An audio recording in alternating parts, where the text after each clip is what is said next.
आज सोमवार की अष्टमी है।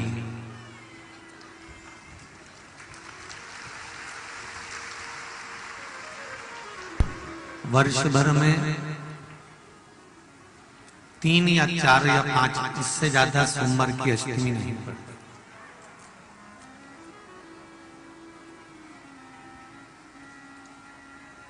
आपको पहले भी कथा में कहा कि ये सोमवार की जो अष्टमी का नियम है, इसका जो वर्णन है, शंकर और माता पार्वती के मिलन का दिन।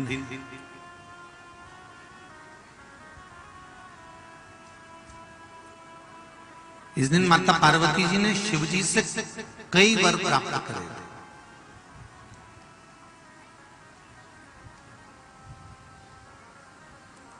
शंकर भगवान से आज का जो दिन होता है सोमवार की अष्टमी का दिन, जब हम शंकर भगवान को जल चढ़ाते हैं, प्रार्थना करते हैं, मूंग चढ़ाते हैं या चावल चढ़ाते हैं, हम शिव जी से जो वर कामना करते हैं, जो भी बाबा देवाधिदेव महादेव से कहते हैं, बाबा हमारी मनोकामना पूर्ण जरूर करता है। ये वो सोमवार की अष्टमी। और आज आप लोग सोमवार की अष्टमी के ही दिन भले टीवी पर सुन रहे हो, फेसबुक पर सुन रहे हो, चाहे इस पावन पंडाल में बैठकर कथा सुन रहे हो, उस पंडाल के अंदर भी आप मन से भगवान से निवेदन जरूर कर जाना कि बाबा जो मैंने मन से मांगा है वो मुझे मन से प्रदान करना, जिससे मेरा जीवन सार्थक। भक्ति देना, आपकी अविरल भक्ति देना।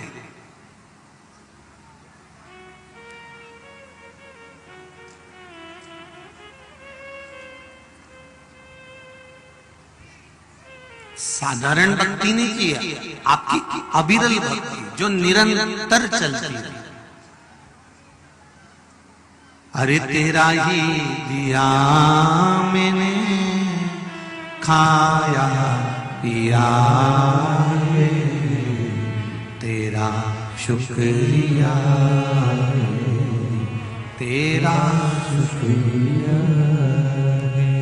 मुझे भोले बाबा ने बहुत दे दिया है, तेरा शुक्रिया,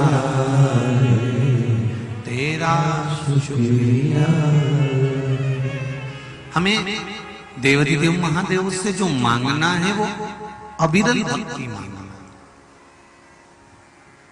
और भक्ति देना और ऐसी देना कि उस भक्ति में मेरा परिवार, मेरा घर, मेरा कुटुंब, मेरा जितना परिवार है वो सब आपकी भक्ति में डूबा रहा। अब जब तुमने शिव जी से भक्ति मांग ली, भक्ति मांग लेना मतलब शंकर जी को अपना बना लेना। अब शिव जब अपने हो गए तो फिर शंकर जी से कुछ मांगने की जरूरत पड़ेगी क्या? जब शिव हमारा हो जाएगा तो सब कुछ अपने आप अपना हो जाएगा, फिर कुछ मांगा नहीं जाएगा। एक राजा ने अपने नगर में सूचना कर दी, कल सवेरे राजभवन का दरवाजा खुलेगा,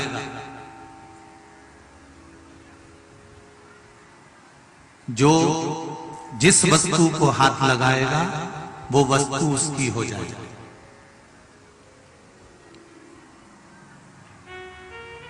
सबने तैयारी कर ली। कोई कहता है मैं राजा के सिंहासन को छूऊंगा, कोई कहता है मैं राजा के घोड़े को छूऊंगा, कोई कहता है मैं रथ को छूऊंगा, कोई कहता है मैं राजमहल को छूऊंगा, कोई कहता है मैं राजा के हार को छूऊंगा, कोई कहता है मैं रतन माणिक मोती सोना चांदी हीरा पन्ना पीतांबर अंबर इसको छूऊंगा। सब छूने के लिए तैयार थे। दरवाजे पर भारी भीड़ पड़ी हुई थी। दरवाजा खोला गया। जैसे ही दरवाजा खोला गया पूरे के पूरे नगर के लोग अंदर आ गए। जिसने जो जो चीज पकड़ ली छू ली, राजा ने वो चीज उसको दे दी, सब कुछ प्रदान कर दिया। आखिरी में एक छोटी सी कन्या लड़की चलते चलते चलते चलते चलते राजा के सिंहासन पर चढ़ गई और सिंहासन पर चढ़कर उसने राजा को छू लिया। राजा कहता है, बेटी इतने सारे साज पड़े हुए हैं, सोना चांदी हीरा पन्ना अंबर पीतांबर गाड़ी बंगला, तुम उसको छू लो तुम्हें मिल जाएगा। तो इतने में वो कन्या ने कहा, महाराज अगर ये वस्तुओं को छूंगी तो ये कितने दिन चलने वाली है, अगर मैंने आपको छू लिया और राजा ही मेरा हो गया तो ये सारा सामान तो मेरा अपने आप हो जाएगा। इसलिए मुझे दूसरी वस्तुओं को छूने की जरूरत नहीं है, इसलिए मुझे दूसरी कोई चीजों को छूना नहीं है, मुझे तो आपको छूना है। उस समय मेरी आनंद की अनुभूति हो जाए। बहुत तेरा ही दिया मैंने खाया पिया है, तेरा शुक्रिया तेरा शुक्रिया मुझे भोले बाबा ने बहुत दे दिया है, तेरा शुक्रिया तेरा। हमें उससे कुछ ऐसा मांग लेना है जिससे परमात्मा हमारा हो जाए और हम परमात्मा का हो जाए।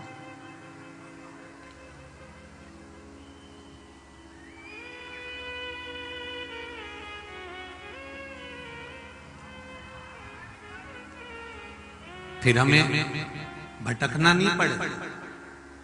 एक माताजी ने पत्र लिखा है,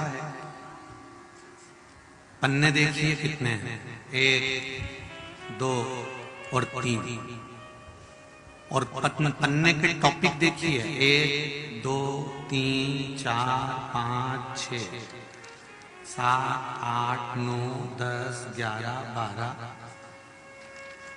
13 14 15 16 17 18 19। ये 19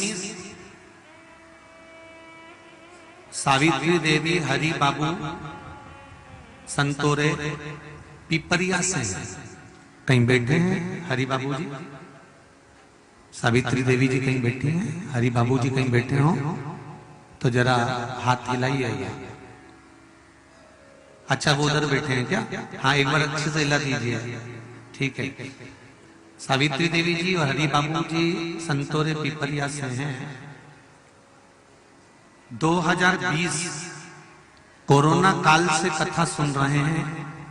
बीते 3 वर्षों में सुखद जीवन शैली की आश्चर्यचकित दृष्टि ने हमारे परिवार को समृद्धि, स्वस्थता, संबलता के भंडार से परिपूर्ण किया।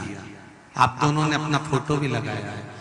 मेरे जीवन में जो 2020 से लेकर 22 तक आज कथा सुन रहा हूं, जब तक जो मुझे भोलेनाथ ने दिया ये सारा वर्णन कर रहा हूं। 2019 में मेरी क्या स्थिति थी, 2020 में क्या स्थिति रही, जून में क्या स्थिति रही, जुलाई में क्या स्थिति रही, 2000 जनवरी में 21 में मेरी क्या स्थिति रही, 15 से लेकर 17 तक के बीच में मेरी क्या स्थिति रही, 2021 में, ये सारी स्थितियों का वर्णन मैं इस पत्र के माध्यम से कर रहा हूं कि प्रत्येक वर्ष के प्रत्येक महीने में जो मुझे भोलेनाथ ने आपके बताए हुए उपाय से दिया है, मैं सारा की सारा इन पत्रों में लिखकर भेज रहा हूं। ये शिव कृपा, ये शंकर की करुणा है।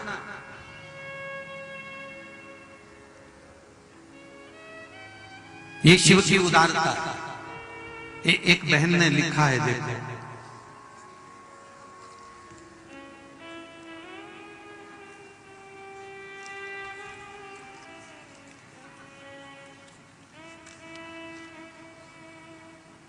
श्रीमती घनश्याम जी, श्री भारती जी घनश्याम जी सोनी गाडरवाड़ा से कहीं बैठे हैं।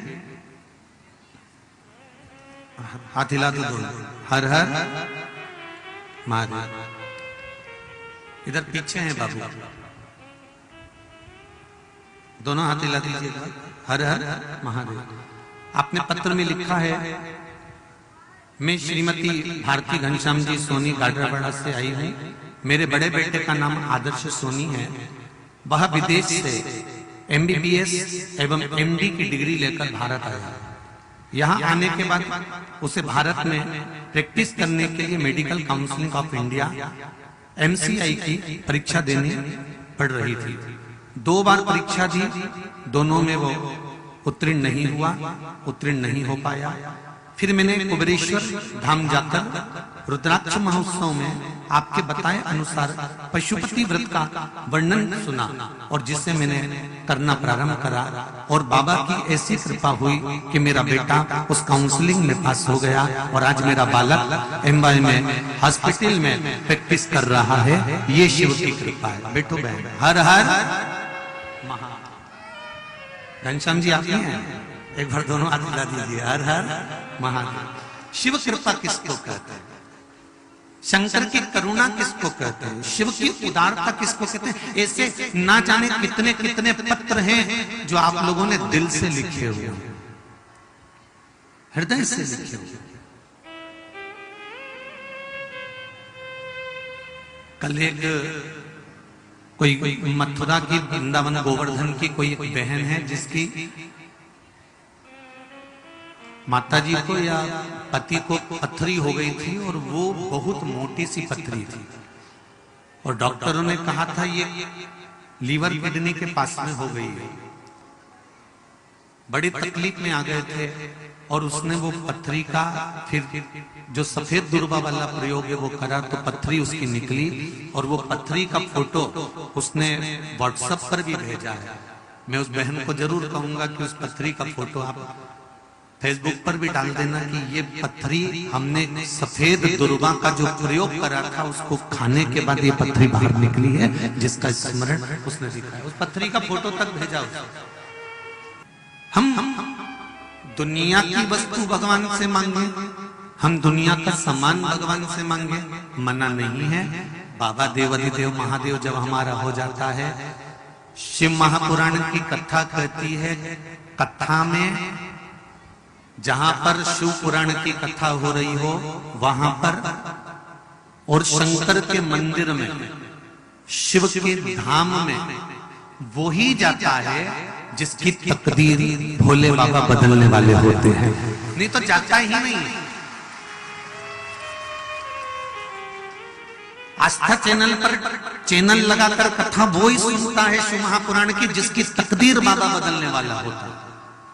फेसबुक यूट्यूब पर भी कथा वही, नहीं तो दिन भर तुम्हारे हाथ में मोबाइल रहता है, तुम दिन भर व्हाट्सएप चलाते हो, दिन भर तुम्हारे 24 घंटे तुम्हारे काम चलते रहते हैं, दिन भर तुम कुछ ना कुछ चैटिंग चलती रहती है, दिन भर कुछ ना कुछ तुम देखते रहते हो। परंतु जब 3 घंटे की कथा आती है 2 बजे से 5 बजे तक, तब तुम्हारे फेसबुक यूट्यूब पर तुम जब कथा देखना चालू करते हो, तुम्हारा मन जब कथा में पहुंचता है तो ये समझ लेना कि बाबा तुम्हारी तकदीर बदलने वाला होगा। इसलिए तुमको उस कथा चित्त तक लगा रहा है, बाबा वहां तक तुम्हें लेकर जा रहा है।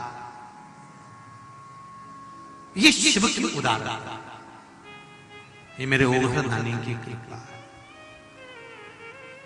एक तेरे ही भरोसे बाबा, तेरे ही भरोसे हवा बिच उड़ती जावांगी, बाबा डोर हथों छड़ी ना मैं कटी जावांगी, भोले मैं तेरी पतंग, ओ शंभो मैं तेरी पतंग, हवा बिच उड़ती जावांगी, बाबा डोर हथों छड़ी ना मैं कटी जाऊंगी।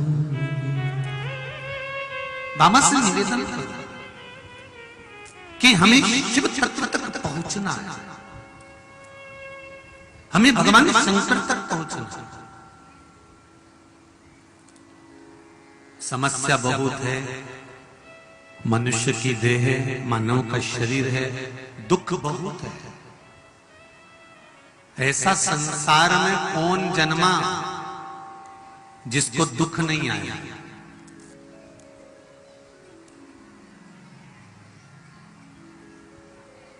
ऐसा कोई संसार में नहीं जन्मा जिसको दुख नहीं मिला। ऐसा कोई संसार में पैदा नहीं हुआ, जन्मा नहीं, जिसको तकलीफ नहीं आई, जिसको जिंदगी में कष्ट नहीं मिला, जिसको जीवन में कष्ट प्राप्त नहीं हुआ। अगर जीवन के सुख के दिन देखे हैं तो दुख का दिन भी आएगा, और दुख के दिन देखे हैं तो सुख का दिन भी आएगा, ये निश्चित है। तो हमें मृत्यु लोक में अगर भगवान ने भेजा है तो हमको हमारे कर्मों का भोग भोगने के लिए भेजा है। और उस कर्म के भोग भोगते भोगते भोगते भोगते भोगते जब हम भगवान शंकर की भक्ति में डूब जाते हैं, शंकर भगवान को एक लोटा जल समर्पित करना चालू कर देते हैं, जब हम शिव अर्चना करना चालू कर देते हैं, तो हमारे जीवन की सार्थकता, हमारे आगे के दुख सारे कटना प्रारंभ हो जाते हैं और हम सुख की ओर बढ़ गए, हम आनंद की ओर बढ़ बढ़।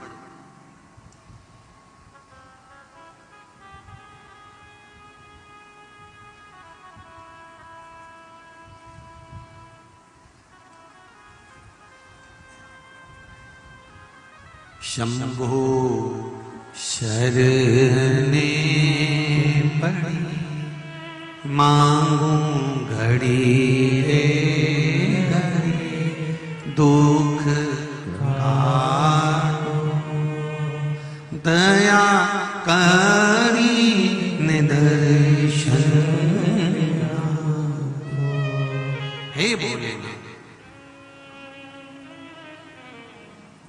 अगर तेरा दर्शन होता है, तेरी कथा सुनने को मिलती है, एक बार तेरे मंदिर की चौखट चढ़ने को मिलती है, एक बार तेरे दरवाजे पर अगर जाने का मौका मिलता है, तो ना जाने मेरे कजन कितने पाप तेरे दरवाजे की चौखट पर चढ़ते से ही कट गए होते हैं, ना जाने कितने पाप कट गए।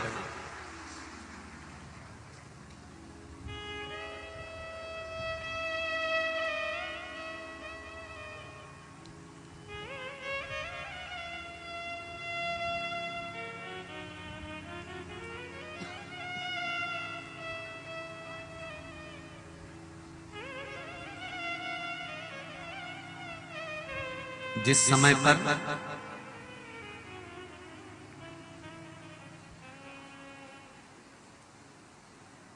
सबसे भारत की भूमि पर सबसे पहली नदी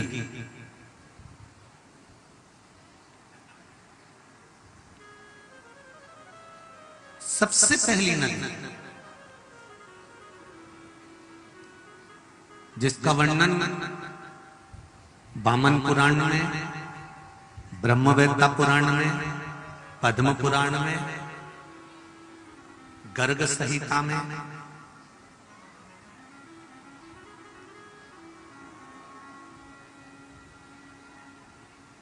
हमको प्राप्त होता है। सबसे पहली नदी वामन पुराण कहती है, जिस समय पर वामन भगवान राजा बलि के दरवाजे पर भिक्षा मांगने के लिए गए, आवाज लगाई। श्रीमद् भागवत तो आप लोगों ने सुन रखी होगी, उसमें वर्णन आता है, राजन भिक्षाम देहि, राजन भिक्षाम देहि।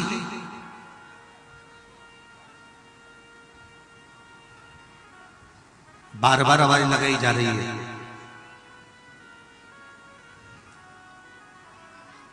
अच्छा, जरा कितनी विचित्र बातें जरा देखिएगा।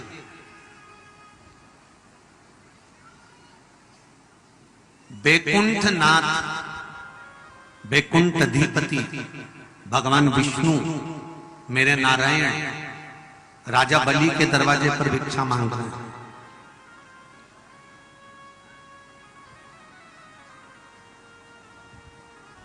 इसमें वामन भगवान ज्यादा किस्मत वाले हैं कि राजा बलि ज्यादा किस्मत वाला है? जम के बोलो जरा, कौन किस्मत वाला है? राजा बलि किस्मत वाला। जो किस्मत वाला होता है, भाग्य वाला होता है, जिस पर मेरा शिव कृपा करा होता है, मांगने वाला उसी के दरवाजे पर खड़ा होता है, कभी भिखारी के दरवाजे पर कोई मांगने खड़ा नहीं होता। अगर तुम्हारे दरवाजे पर कोई मांगने आ रहा है, तुम्हारे दरवाजे पर कोई हाथ फैला रहा है, तुम्हारे दरवाजे पर कोई कटोरा लेकर आया है, तुम्हारे दरवाजे पर कोई भूखा आया है, तुम्हारे दरवाजे पर कोई पानी पीने आया है, तुम्हारे दरवाजे पर कोई छाया में बैठने आया है, तुम्हारे दरवाजे पर कोई कुछ कामना लेकर आया है, तो भगवान ने तुमको उस लायक बनाया है। तुम किस्मत वाले हो, तुम भाग्य वाले हो, इसलिए भगवान ने तुम्हारे दरवाजे पर किसी को मांगने भेजा है। नहीं तो कौन किसके दरवाजे पर जाता है सब मांगने के लिए। तुम भाग्यशाली किस्मत वाले हो, इसलिए तुम्हारे दरवाजे पर कोई आया।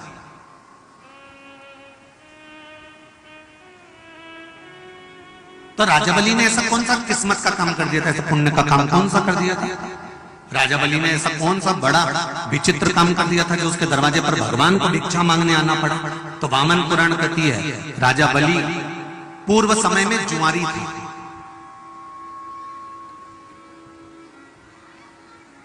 राजा बलि पूर्व समय में जुआ खेलता था, एक जुआरी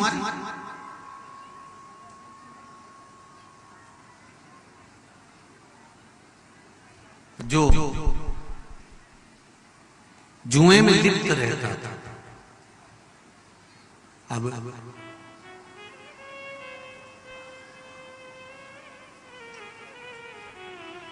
वो जिंदगी में जितनी बार जुआ खेला उतनी बार हार गया।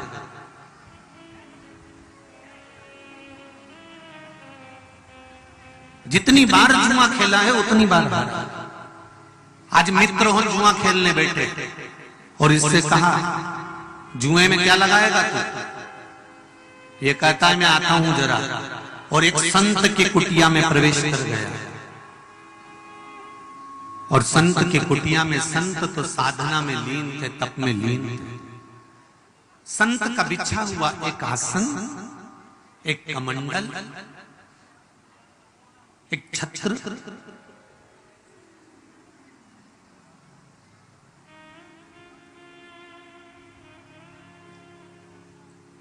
कुछ माला पड़ी उठा ला, और लाने के बाद उसने कहा मैं जुए में ये लगाता। अब जुआरियों को तो मालूम था कि ये हारेगा, तो जुआरियों ने क्या करा, जो चार मित्र मिलकर जुआ खेल रहे थे उन्होंने अपनी पूरी की पूरी दौलत, पूरा की पूरा सामान आज जुए में लगा दिया।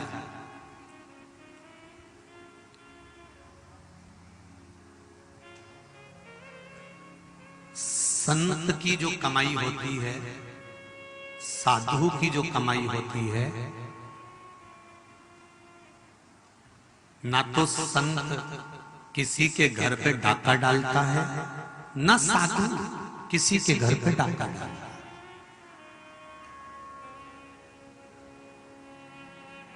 वो तो सत्संग करता है, भजन करता है, कीर्तन करता है, स्मरण करता है, मंत्र जाप करता है, नाम जाप करता है।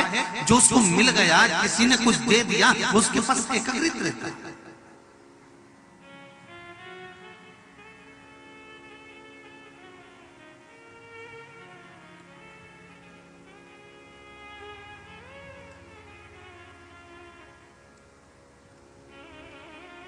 संत के पास में उसका कमंडल था, उसका आसन था, उसकी ईमानदारी का धन था, छत्र था, कमंडल था, आसन था।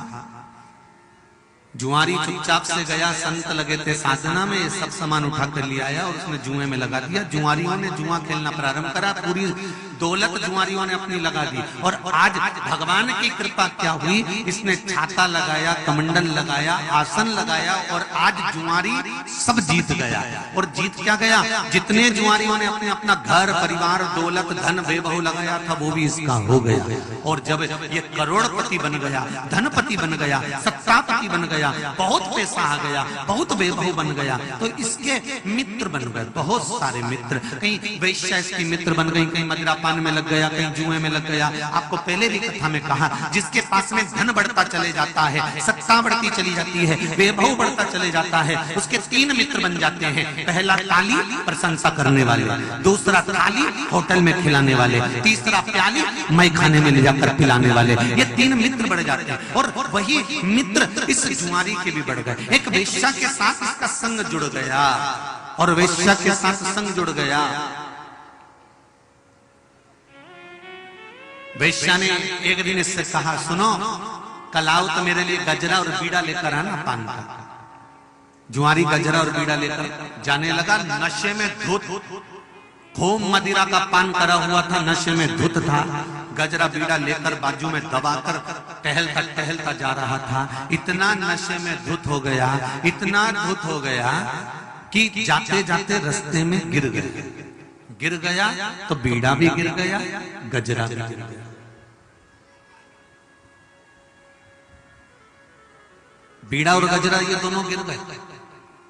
थोड़ी देर बाद इसको होश आया। होश आते से इसने देखा कि गजरे तो मिट्टी में हो गया, धूल में हो गया, रज में हो गया, बीड़ा भी रज में हो गया, मिट्टी में हो गया। सामने शिव जी का मंदिर था, बिल्कुल सामने शंकर जी का मंदिर। इसको आया गुस्सा, इसने उठाया गजरा और बीड़ा और शंकर जी के मंदिर में लेकर पहुंच गया। और शंकर जी से बोला, तेरी नियत लगी होगी,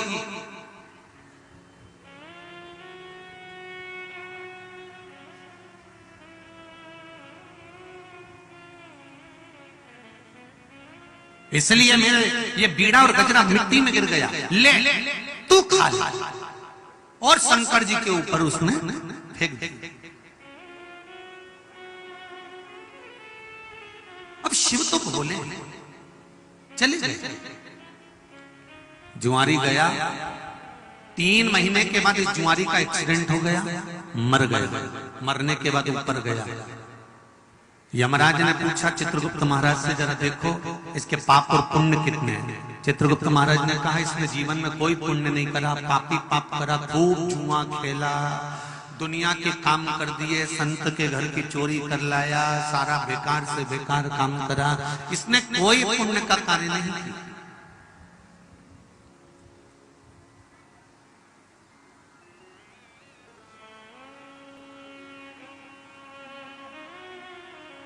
यमराज ने कहा, संसार में जन्मा हुआ मनुष्य 1 या 2 पुण्य तो करता ही है, कुछ तो पुण्य करा होगा। चित्रगुप्त महाराज ने कहा, इसने 1 पुण्य करा। वेश्या के लिए जो गजरा और बीड़ा लेकर जा रहा था, वो गजरा और बीड़ा इसने शंकर जी के मंदिर में शिव जी के ऊपर फेंक दिया। दिया नहीं है, शंकर जी को फेंका। यमराज ने कह दिया, भले फेंका, फेंकने को तो वो नल्ली में फेंक सकता था, गटर में फेंक सकता था, पर उसने शंकर जी पे तो फेंका। इसलिए एक काम करो, जितने कदम चलकर ये शंकर जी के मंदिर में गजरा और बीड़ा फेंकने के लिए गया था, उतने कदम गिने जाए। और जितने कदम ये चलकर गया था वो कदम गिनो, और जितने कदम है उतने कदम गिनकर उतने दिन के लिए इसको ले जाकर इंद्र के सिंहासन पर बिठा। ले जाओ जरा इसको, इंद्र के सिंहासन पर बिठा दो इसको। कदम गिने, 12 कदम चलकर ये शंकर जी के मंदिर पहुंचा था।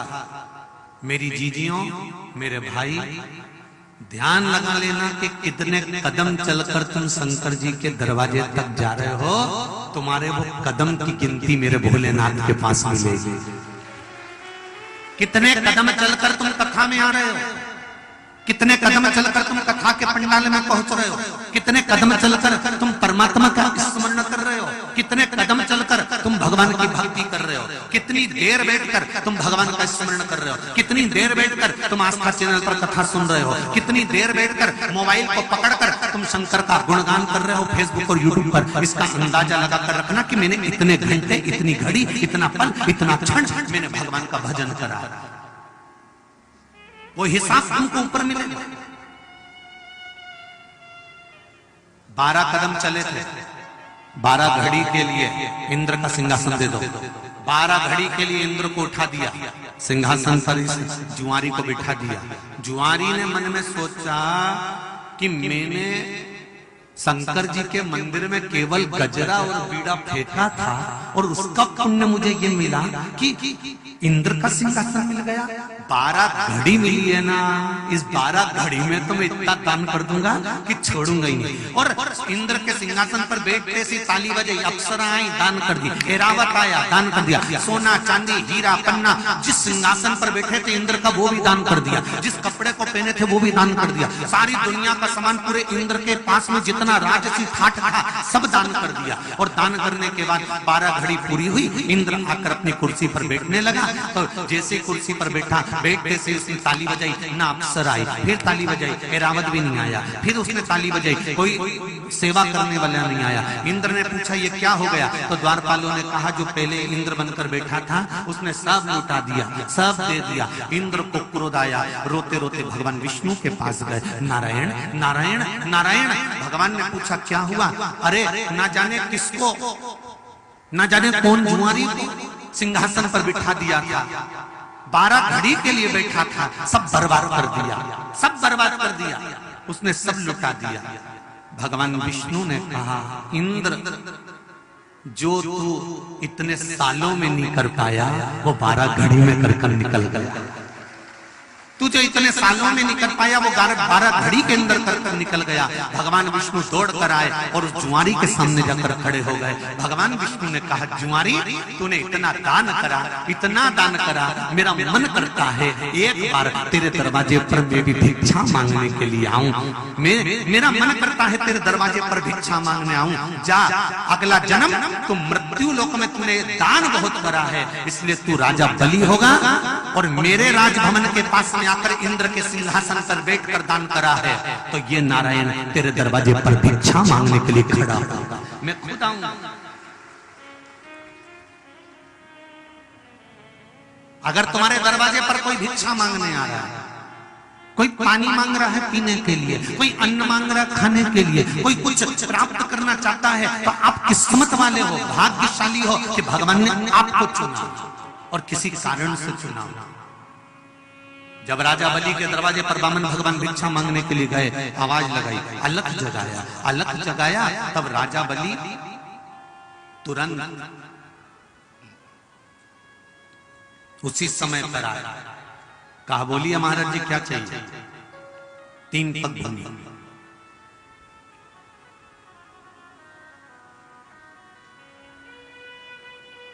3 पग भूमि।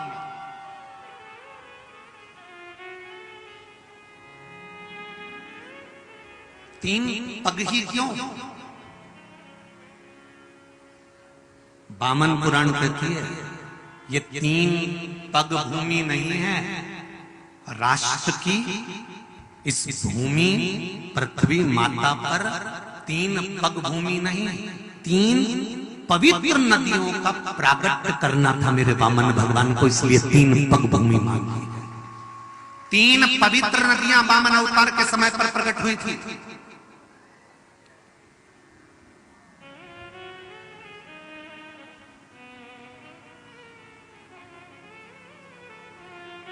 राजन भिक्षाम दे, क्या चाहिए महाराज जी? 3 पग भूमि। राजा बलि ने कहा 3 पग भूमि में तो तुम सही से सो नहीं सकते, बैठ नहीं सकते, 3 पग भूमि में गाय नहीं बांध सकते, 3 पग भूमि का तुम करोगे क्या? वामन भगवान ने कहा तेरा काम है देना, मेरा काम है लेना, ये नहीं सोचना कि मैं करूंगा क्या।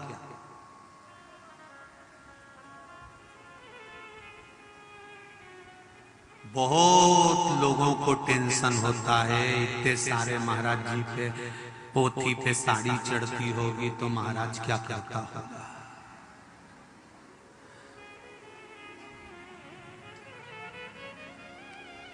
महाराज जी के पास इतने सारे शॉल आते होंगे तो महाराज जी क्या करते हो।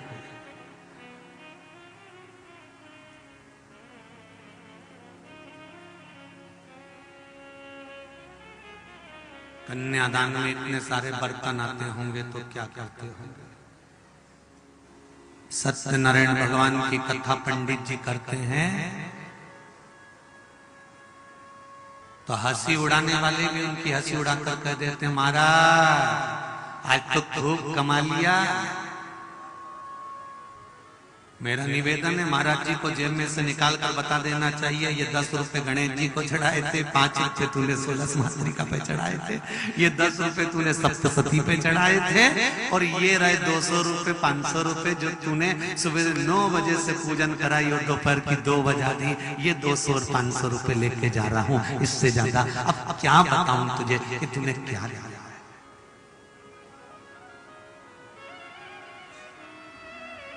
क्या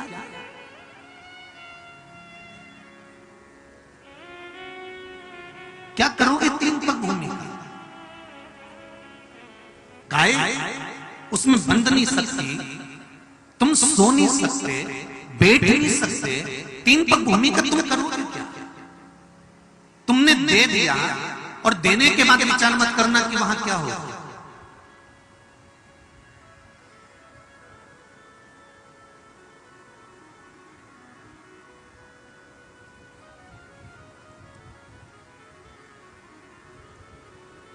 अब राजा बलि ने कहा कि आप मांग लो 3 पग हम देने को तैयार। तो इतने में राजा बलि बोला एक काम करो महाराज मैं अपने पांव से नाप दूं क्या, क्योंकि तुम तो इतने से छोटे से, छत्र भी छोटा तुम भी छोटे, 84 ये अंगूठे को 84 अंगुष्ठ के बराबर वामन भगवान का स्वरूप था, मात्र 84 अंगूठे के बराबर।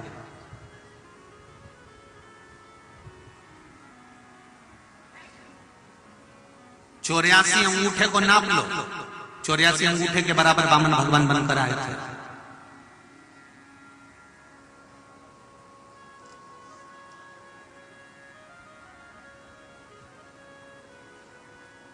आप इतने छोटे हैं, आपके पांव भी छोटे हैं, मैं अपने पांव से नाप के दे दूं तो वामन भगवान मुस्कुरा के बोले तेरे पांव से नपाना होता तो यहाँ आया क्या पड़े,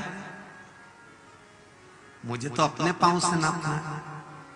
तो फिर वामन भगवान से कहा कि एक काम करो तुम और भी कुछ मांग लो। इतने में वामन भगवान ने मन में सोचा कि जो मांग रहा हूं वो ही निकल जाए उतना ही तो ही बहुत है।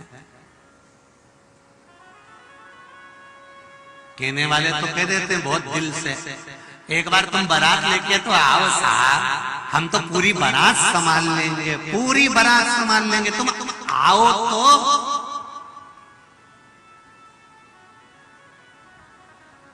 और जिसने किया ना बारात लेके आओ और वो बारात लेकर चले भी गया 100-200 लोगों को तो मालूम पड़े कहीं बाथरूम में पानी नहीं आ रहा है, तो कहीं चाय नहीं आ रही है, तो कहीं सामान नहीं आ रहा है, तो तुमने तो क्या सब लेके पधारो। कहना बहुत सरल है,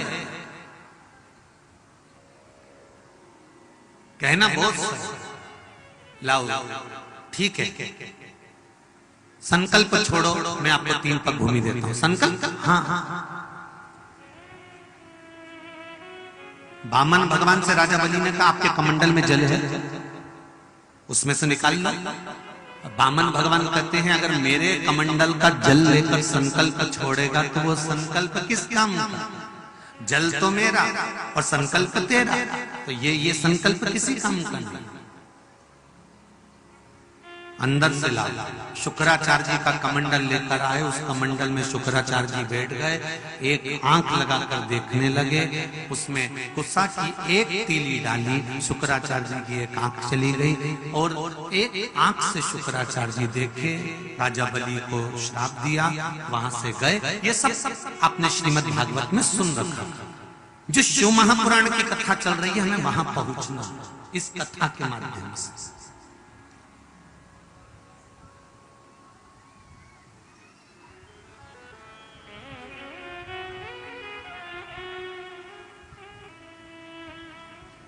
संकल्प लिया, नापो।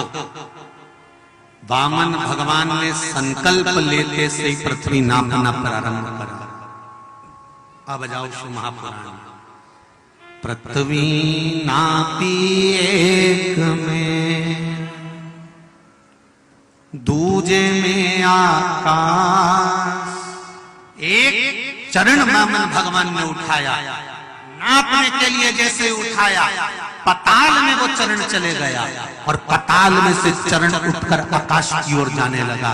जैसे ही पताल में चरण गया, वामन भगवान के अंगूठे से पताल की भूमि खरोच गई। खरोचने से एक जल की धार निकली जो कालिंदगिरी पर्वत पर चली गई। कालिंदगिरी पर्वत पर से वो धार नीचे आई तो कालिंदी कहलाई, उसी का नाम यमुना हो गया। ये पृथ्वी की सबसे पहली नदी है यमुना।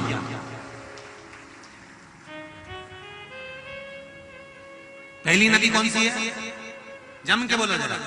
यम प्रथमता में यमुना प्रकट हो गई। और भगवान ने जब दूसरा चरण उठाया, आकाश में चरण गया तो ब्रह्मा और ब्रह्माणी दोनों विराजमान थे। ब्रह्मा जी ने देखा भगवान का चरण आया, ब्रह्मा जी ने तुरंत अपने कमंडल में से जल लेकर भगवान के चरण को पखारा। भगवान के चरण पर जैसे ही जल डाला तो वो जल पृथ्वी पर जाता। तो ब्रह्माणी बैठी थी पास में, ब्रह्माणी ने अपना कमंडल लगा लिया। उस कमंडल में ब्रह्मा जी के द्वारा धुलाए गए चरण का जल ब्रह्माणी ने अपने कमंडल में झेल लिया और ब्रह्माणी ने अपने पास रखा। ब्रह्माणी के कमंडल का नाम ब्रह्म वैवर्त पुराण के अंतर्गत गंगाल है। क्या नाम है ब्रह्माणी के कमंडल का नाम? जम के बोलो जरा। गंगा। उस गंगाल में जल भरा गया। जब भागीरथ बाबा ने तप करा और गंगा जी को 60,000 राख के ढेर बने अपने काकाओं के उद्धार के लिए तप किया, तब भगवान विष्णु की आज्ञा हुई ब्रह्मा जी को। ब्रह्मा जी ने कहा आपकी धर्म पत्नी के कमंडल में मेरे चरण का जल रखा है, उस जल को नीचे भेजो। तब ब्रह्माणी ने गंगाल में से उसको छोड़ा जो ऊपर वेग से आ रहा था। शंकर जी ने जटा में झेला, झेलते ही वो गंगाल में से निकली, इसलिए दूसरी नदी प्रकट हो गई। जम के बोलो गंगा। कौन सी नदी है? अब आ जाओ तीसरी।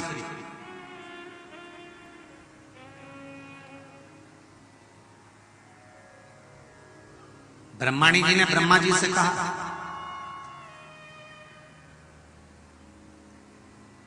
वायु पुराण,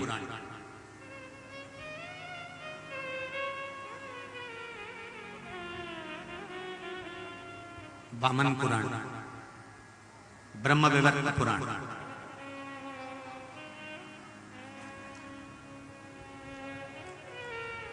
ब्रह्माणी ब्रह्मा जी से कह रही है स्वामी आपका कमंडल खाली है, मैं कहीं से जल लाकर इसमें रख दूं?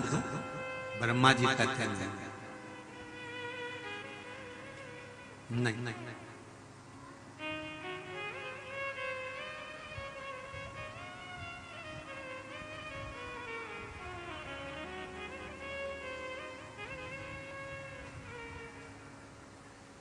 अपना खुद का या किसी के माध्यम से दिया हुआ हम रखें तो श्रेष्ठ। एक बात आप लोगों को कही थी, किस किस के स्मरण में है वो बात कि दिवाली पर आपके घर का दीप आपके ओटले पर लगना चाहिए। जब आपके घर के दिए बच्चे पटाखे छोड़ते छोड़ते ठंडे हो जाते हैं, दिए उनकी बत्ती चली जाती है या तेल खत्म हो जाता है, तो बच्चे दूसरे के ओटले के दिए उठाकर अपने दरवाजे पर रख लेते हैं। किस किसने सुना था वो कथा जो हमने कही थी? सुनी थी ना सबने? उसका दोष बताया था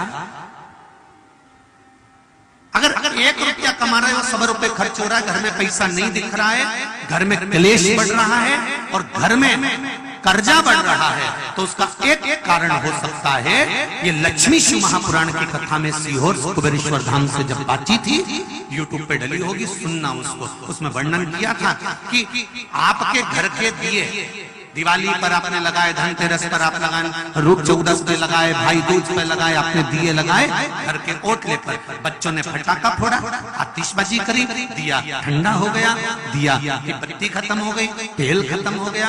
बच्चे क्या करते हैं, दूसरे के ओटले पर से, छोटे छोटे तो हैं, उनको मालूम तो है नहीं, छोटे छोटे बच्चे दूसरे के ओटले पर जाते हैं, मित्र के साथ फटाका फोड़ने जाते हैं और उसके ओटले का दिया उठाकर अपने ओटले पर रख लेते हैं, जिससे साल भर लक्ष्मी टिकती नहीं है और कर्जा बढ़ते चले जाता है, धन दिखता नहीं है और अव्यवस्था होने लगती है। उसका कारण हमें पकड़ा।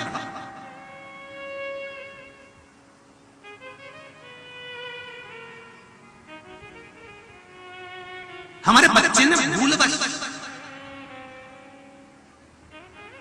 बच्चों को ज्ञान नहीं होता, आपको समझाना पड़ेगा। हमारे बच्चों ने भूलवश, भूल के वश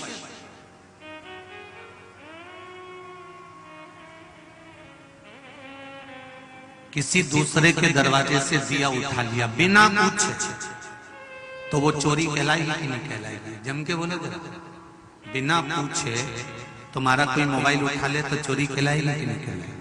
बिना पूछे तुम्हारा कोई बैग उठा ले, चोरी कहलाएगी कि नहीं कहलाएगी? बिना पूछे।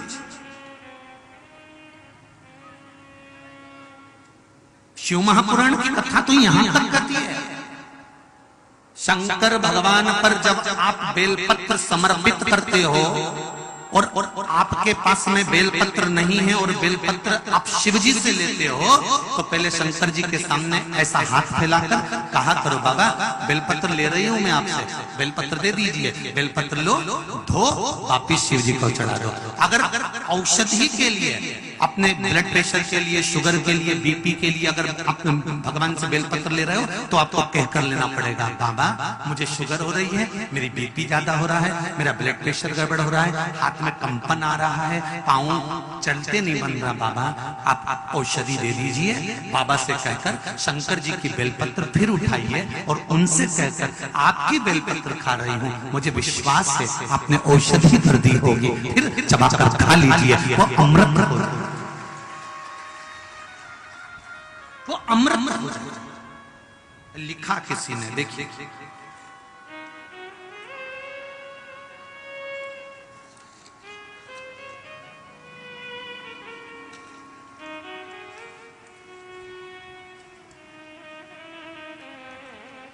गुरुजी, मेरे पति का नाम अनिल अग्रवाल है, मेरा नाम श्याम अग्रवाल है, श्याम, मैं सेमरी हरचंद से निवास करती हूँ।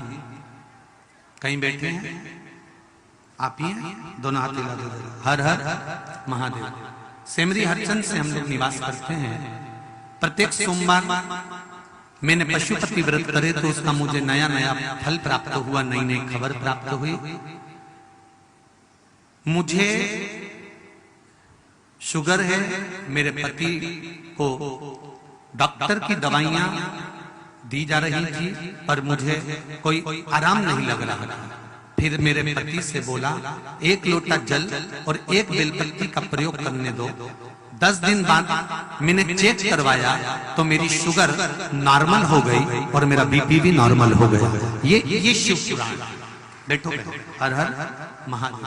शिव तत्व किसको कहते हैं?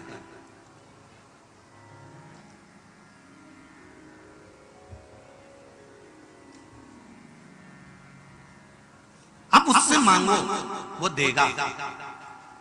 आपको एक बात पहले भी कही, अगर कोई दवाई नहीं लगे, शंकर जी का नाम लेकर हाथ में लेकर, बाबा औषधि नहीं लग रही, शरीर में रोग बढ़ते जा रहे, बहुत तकलीफ हो रही है, बाबा आप संभाल लीजिए, ये दवाई को अमृत कर दीजिए। बाबा जब आप विष पी सकते हो और विष को भी पीने के बाद अमर हो सकते हो, तो क्या मेरा रोग नहीं मिटा सकते? उससे दिल से प्रार्थना करो, वो सुने।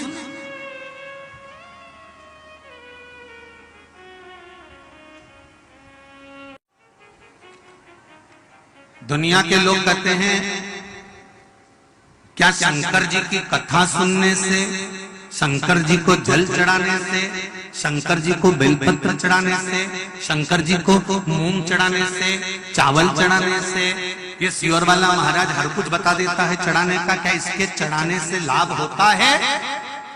मेरा विश्वास कहता है, और मेरी शिव महापुराण की कथा नहीं, स्वयं शंकर है। शिव कहता है एक बार दिल से चढ़ा कर देख ले, 3 महीने में तुझे रिजल्ट तेरे हाथ में होगा। तो दिल से समर्पित तो हो जा।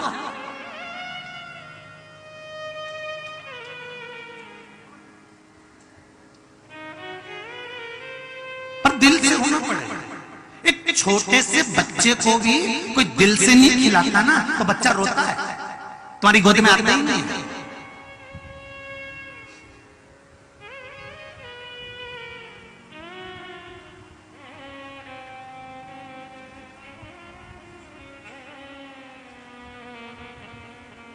कोई दिल से अगर छोटे से बच्चे को भी गोदी में लेगा, दिल से लेगा तो दिल से बच्चा भी तुम्हारी गोदी में खेलेगा, और दिल से नहीं लोगे तो बच्चा भी नहीं खेलेगा। उसी तरह तुम शंकर भगवान को अगर दिल से रिझा रहे हो, मेरे ओघड़ दानी को दिल से कह रहे हो कि बाबा तेरा ही दिया मैंने खाया पिया है, तेरा शुक्रिया है, तेरा शुक्रिया। आप उसको दिल से कहो तो क्यों ना करेगा?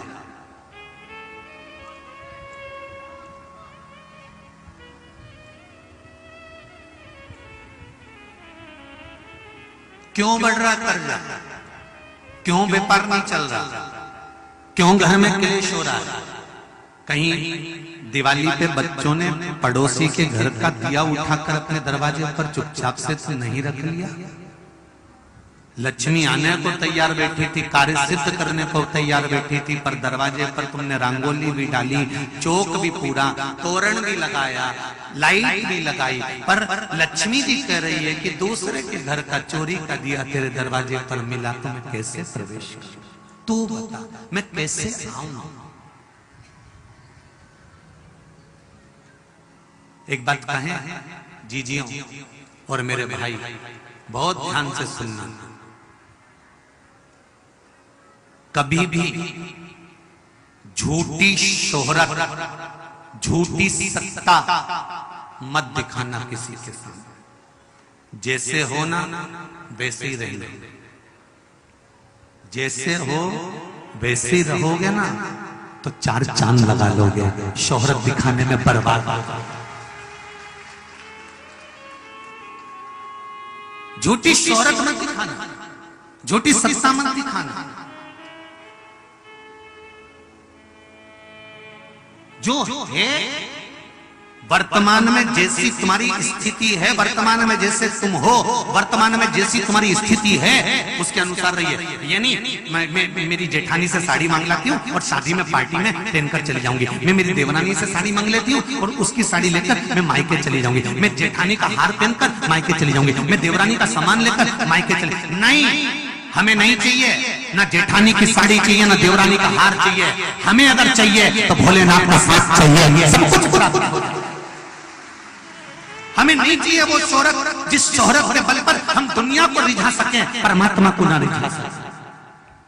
मंदिर में जाना, किसी शंकर के मंदिर में जाओ, चाहे राम के मंदिर में जाओ, चाहे कृष्ण के मंदिर में जाओ, तुम्हारे पास में अगर 1 रुपया भी नहीं है ना, मत चढ़ाना। पर मंदिर के अंदर खड़े होकर पड़ोसन से मत कहना, जीजी मुझे 10 रुपए दे दे, मैं चढ़ा दूं, तेरे को बाद में दे दूंगी। नहीं, बुरा तुमको नहीं लगेगा, बुरा मेरे महादेव को लगेगा कि मेरे सामने खड़ी होकर भी दूसरे के सामने हाथ फैलाती है। मुझसे तो कह, हजारों का ढेर लगा देता, तो मुझसे तो कह। अब मंदिर में खड़ी है, शंकर के मंदिर में खड़ी है, कथा में बैठी हुई है, कथा में खड़ी, हम आपसे भी कहेंगे, शिव महापुराण की कथा में आते हो, जेब में हो तो दान करो, तुम्हारा मन हो तो दान करना, तुम्हारा मन हो तो बिठले सेवा समिति को देना, नहीं हो तो पड़ोसी से मंगकर या पड़ोसन से मंगकर 1 रुपया भी मत देना। हमें झूठी शोहरत नहीं चाहिए, हमें तो आप चाहिए जो महादेव के भक्त हैं। शोहरत से कुछ नहीं होगा, नहीं चाहिए तुम्हारा ऐसा धन जो झूठी शोहरत का हो। शंकर के मंदिर में जाओ, चाहे कथा में जाओ, चाहे तीर्थ में जाओ, अपने कितने भी रिश्तेदार जाए और कितने भी वीआईपी जाए, उनसे मत मांगना कि मुझे भगवान के सामने जरा देना 50 रुपए, मैं घर चल के दे दूंगी, मैं होटल में चल के दे दूंगी, मैं तुम्हें बाद में दे दूंगी। भले तुम बाद में दे दोगे, पर इज्जत तो गिरा दी मेरे महादेव की, शान तो गिरा दी।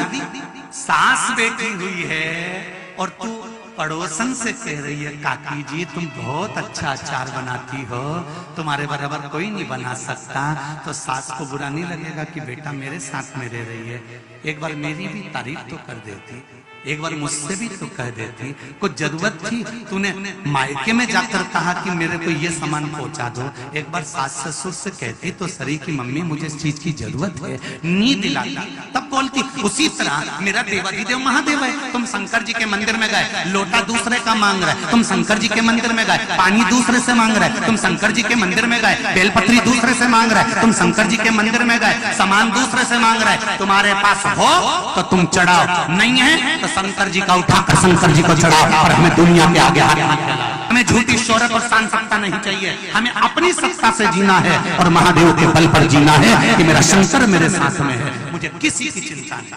एक देवाधिदेव महादेव मेरे साथ होना चाहिए, बाकी के आग लगे बस्ती में अपन रहो मस्ती में, उसके बल पर जीना चालू करो।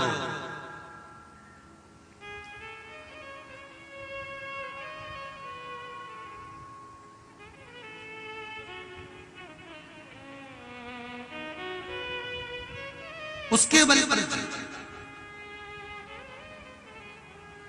अब तो नहीं मांगोगे किसी के आगे, जम के बोलो। कभी भी मेरे देवाधिदेव महादेव के मंदिर जाना, तुम दूसरे किसी महाराज के यहाँ कथा में जाना, भले मांग कर चढ़ा देना, पर जी मैं हाथ जोड़कर कहता हूं, इस व्यासपीठ के सामने कहता हूं कि इस व्यासपीठ के सामने तुम्हारे पास हो और मन हो तो देना, पड़ोसन से मांगकर अठन मत समर्पित करना, नीच नहीं।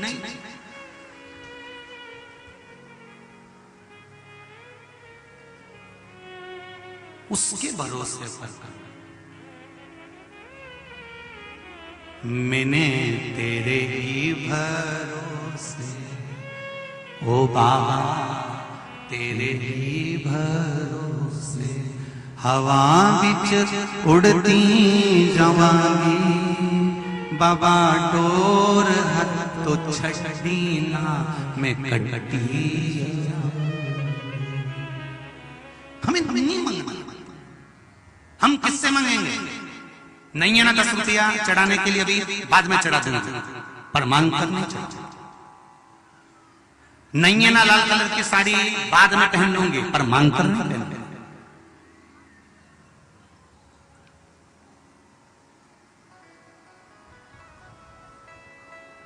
नहीं, जरूरत नहीं।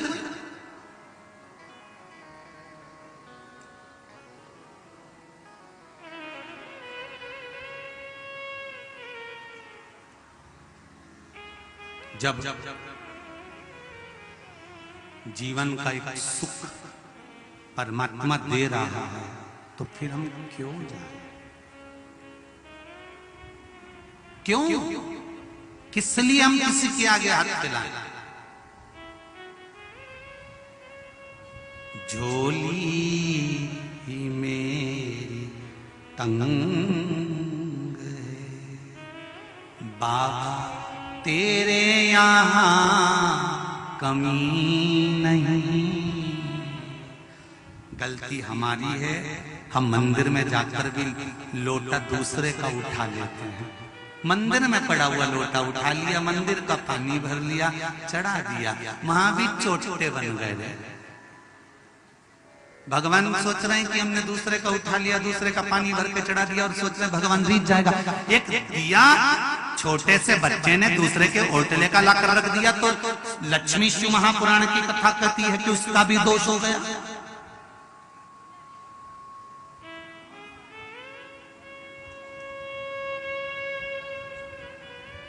क्यों?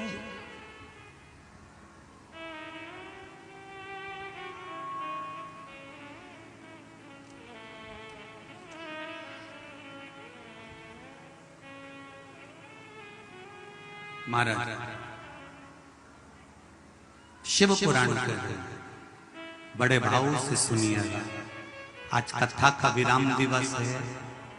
कुछ अपने जीवन को संवारना, कोई गलती आप कर रहे हो तो उसको सुधार लेना। मेरा विश्वास है 3 महीने के अंदर बाबा आपकी मनोकामना पूर्ण कर देगा। अपनी गलती को सुधारने के लिए शिव महापुराण की कथा होती है।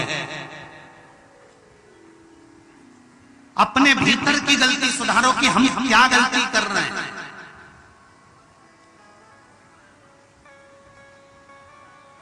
ब्रह्मा जी से ब्रह्माणी ने कहा मैं जल लेकर जाऊं, आपके कमंडल में डाल दूं?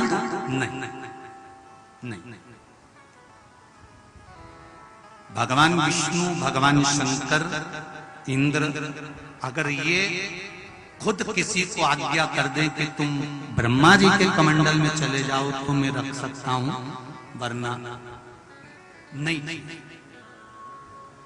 चाहिए ही नहीं। हम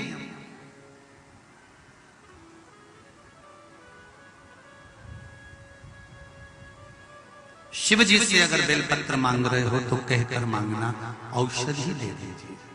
क्या दे दीजिए? जम के बोलो जरा। औषधि दे दीजिए, अमृत दे दो।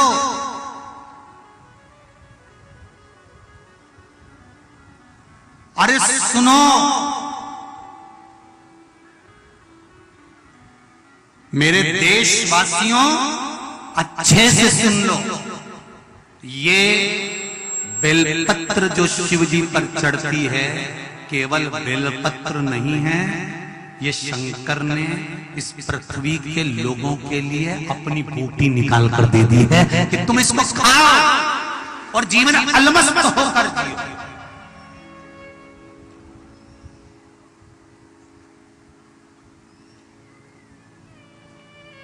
अलमस्त। एक पत्र किसी ने भेजा है बाहर से,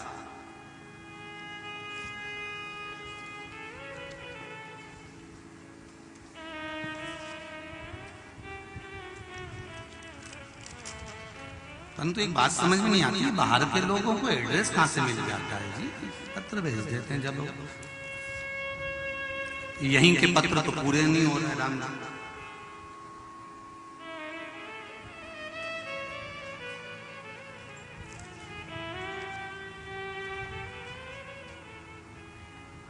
विनोद कुमार जी, दामना 133, श्री कृष्णा कॉलोनी, अंकपात मार्ग, उज्जैन से ये पत्र भेजा गया है। मोबाइल नंबर है, कोरियर द्वारा ये पत्र आया है, स्पीड पोस्ट द्वारा ये आया है।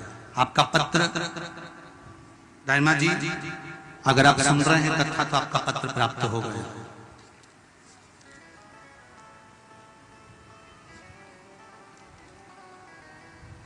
कथा तो सुनी, पर आपके द्वारा जो बताए गए उपाय हैं उसको हमने किया।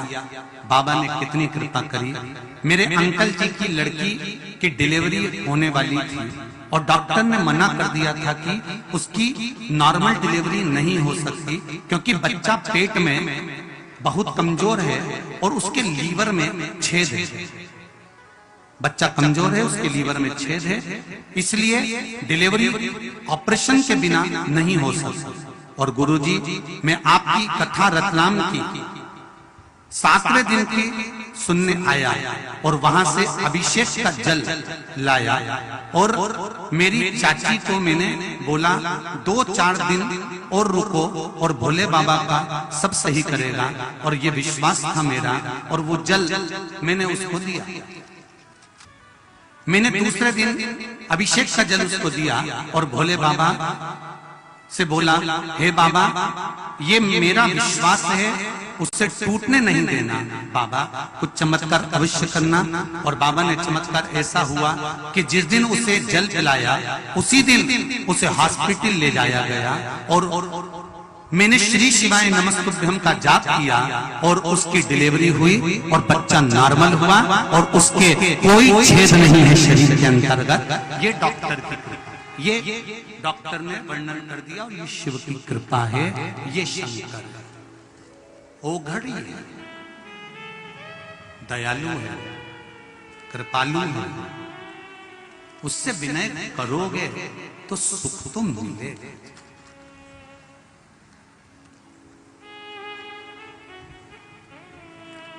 क्यों ना? लाखों के दुखड़े जो तू हर गया डमरू वाले, तो मेरे दुखड़ों को देख कर क्यों डर गया डमरू वाले। ऐसा क्या कारण है जो तू मेरे दुख को देख कर डर गया? क्यों? आप मंदिर जा रहे हो, पशुपति व्रत कर रहे हो, शंकर जी को जल चढ़ा रहे हो, चावल चढ़ा रहे हो, बेलपत्री चढ़ा रहे हो, उसके बाद भी अगर दुख समाप्त नहीं हो रहा, संकट कट नहीं रहा, संकट मिट नहीं रहा, तो घबराना मती।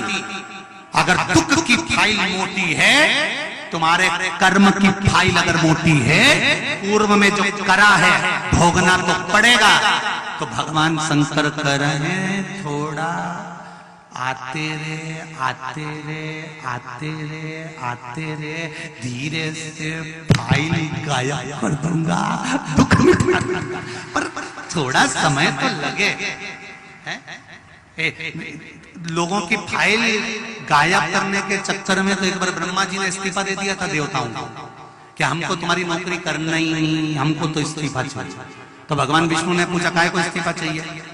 इस्तीफा इसलिए चाहिए, राजा श्वेत की मृत्यु का समय था, राजा श्वेत को मरना था, मौत की घड़ी का समय आ गया, तो शंकर भगवान ने उसे क्यों बचाया?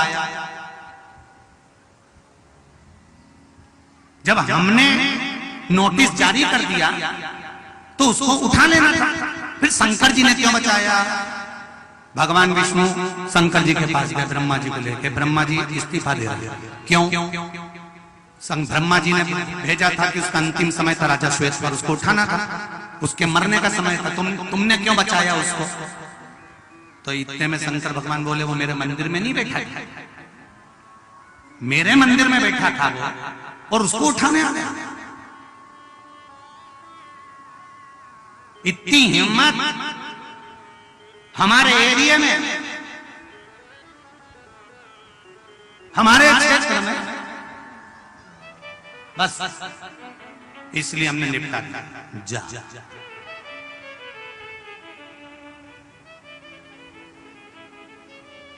शंकर भगवान से तुरंत भगवान विष्णु बोले तो अब ब्रह्मा जी का क्या करें? शंकर भगवान बोले आप पीछे हटो, ब्रह्मा जी को आगे लाओ जाओ। ब्रह्मा जी को जो आगे लाए तो ब्रह्मा जी बोले मुझे तो ब्रह्माणी याद कर रही है, चक्कर से आ, मैं अपनी ड्यूटी पे कल से वापिस आ जाऊंगा, इस्तीफा केंद्र से।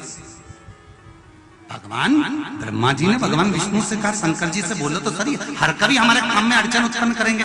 शंकर भगवान बोले मैं किसी के काम में अड़चन उत्पन्न नहीं करूंगा, पर ब्रह्मा एक बात ध्यान लगाकर सुन लेना, और यमराज तू भी सुन लेना, अगर कोई शंकर की आराधना कर रहा होगा, शिव की स्तुति कर रहा होगा, मृत्यु लोक में अगर किसी को उठाने आना है, किसी के प्राण लेने आओगे तो पृथ्वी पर आना पड़ेगा ना। ब्रह्मा ब्रह्मलोक के देवता, भगवान विष्णु वैकुंठ के देवता, शंकर भगवान अरे बोलो तो मृत्यु लोक के देवता। तुम्हारे घर में कोई तुम्हारे घर का फ्रिज उठा के ले जाए तुमसे बिना पूछे, बोलो तो लीजिए, हो सकता है? भाई लोग बोलो जरा, कोई उठा ले, कूलर उठा ले, कहीं का मिक्सर उठा के ले जाएगा ना, तुमसे पूछेगा क्या एलसीडी ले जाऊं, क्या फ्रिज ले जाऊं, क्या कूलर ले जाऊं, तुम कहोगे हाँ हाँ ले जा, तो ले जा सकता है, नहीं तो कोई ले जाएगा? तुम्हारे घर में बिना पूछे कोई तुम्हारा कूलर नहीं उठा सकता, तो शंकर जी के घर में शंकर जी से बिना पूछे किसी के प्राण कैसे ले सकते?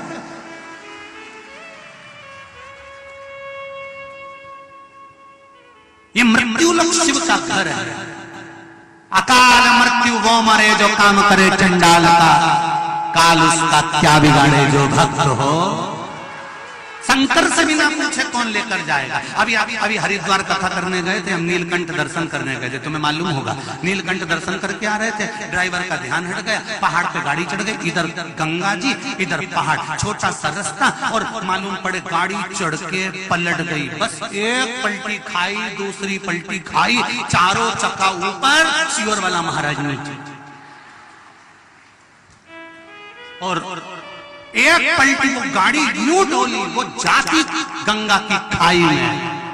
और शंकर जी ने सोचा अभी तो काली मिर्ची बाकी है,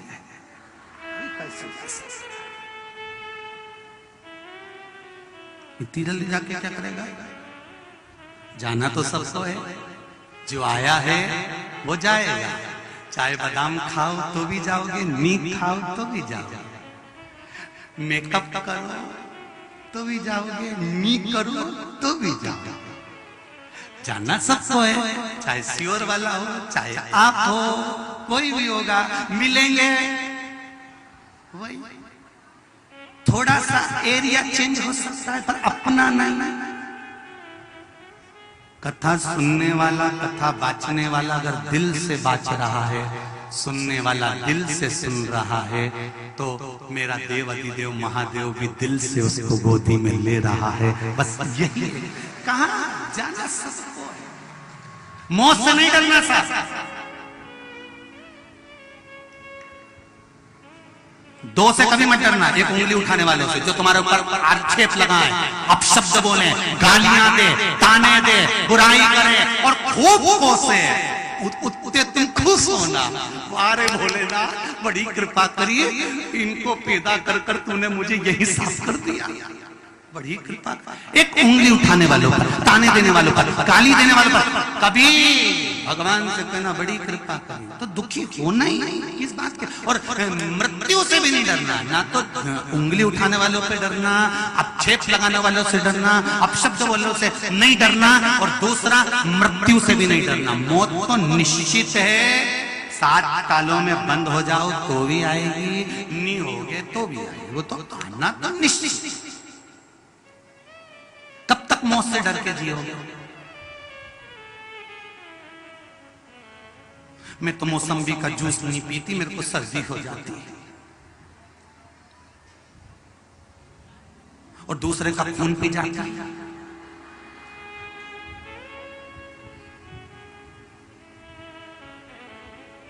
हम तो प्याज नहीं खाते हैं भैया, प्याज नहीं खाते हम तो, और दूसरे का धन खा गए।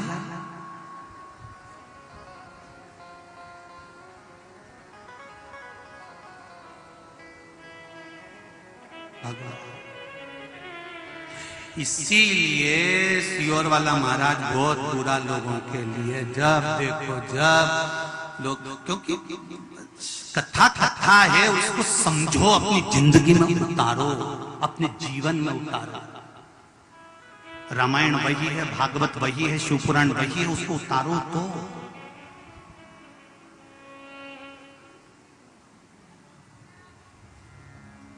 थोड़ा सा मारने का एक आनंद प्रवर का समार।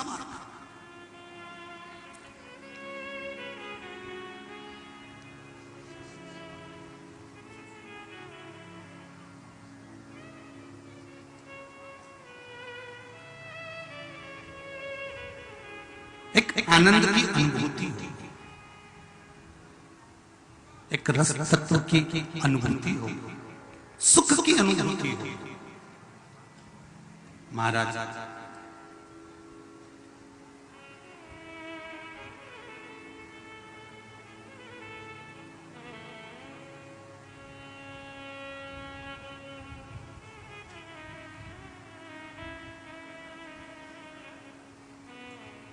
कोई देगा ना तो कमंडल में जल रखेंगे, और वो जल केवल कमंडल में रखने का नहीं होता, उस जल का सदुपयोग भी होना चाहिए।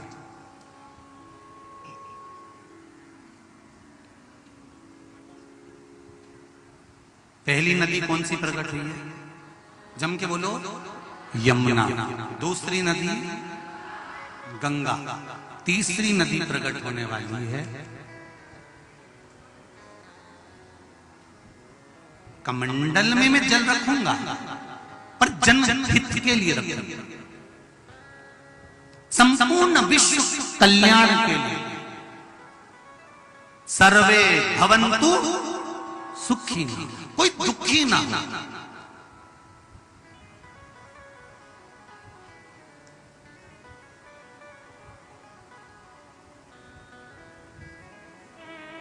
आज एक अग्रवाल जी सुबह सुबह लगभग 6:30-7 बजे से दरवाजे पर खड़े हुए थे। श्री जगदीश प्रसाद जी मित्तल, श्री उमेश कुमार जी मित्तल, श्री अनूप कुमार जी मित्तल, ये सेमरी हरचंद के सुबेरे से खड़े हुए थे, इंतजार कर रहे थे महाराज का दरवाजा खुले मिले। सुबह आशीष बाहर गए तो उन्होंने कहा मैं गुरुजी से बात करना। हमने कहा क्या बात करना है, बुलाओ।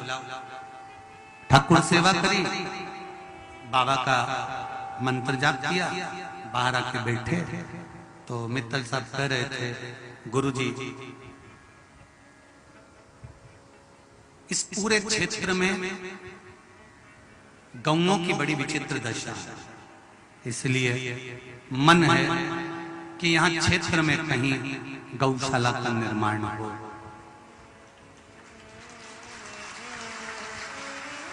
अब तुमने पूरी तो सुनी नहीं हो, ताली बजा दी। तो उन्होंने कहा गुरुदेव मेरा मन है, पहले तो इन्होंने कहा कि मेरा मन है कि 6 एकड़ जमीन जो कि नहर के किनारे है, पानी भरपूर है, ऐसी जमीन मैं कुबेरेश्वर महादेव को दे रहा हूं। चाहे आप उसको बेच लो, चाहे उस पर आप गौशाला बनाओ, चाहे आप उसको सीहोर ले जाओ।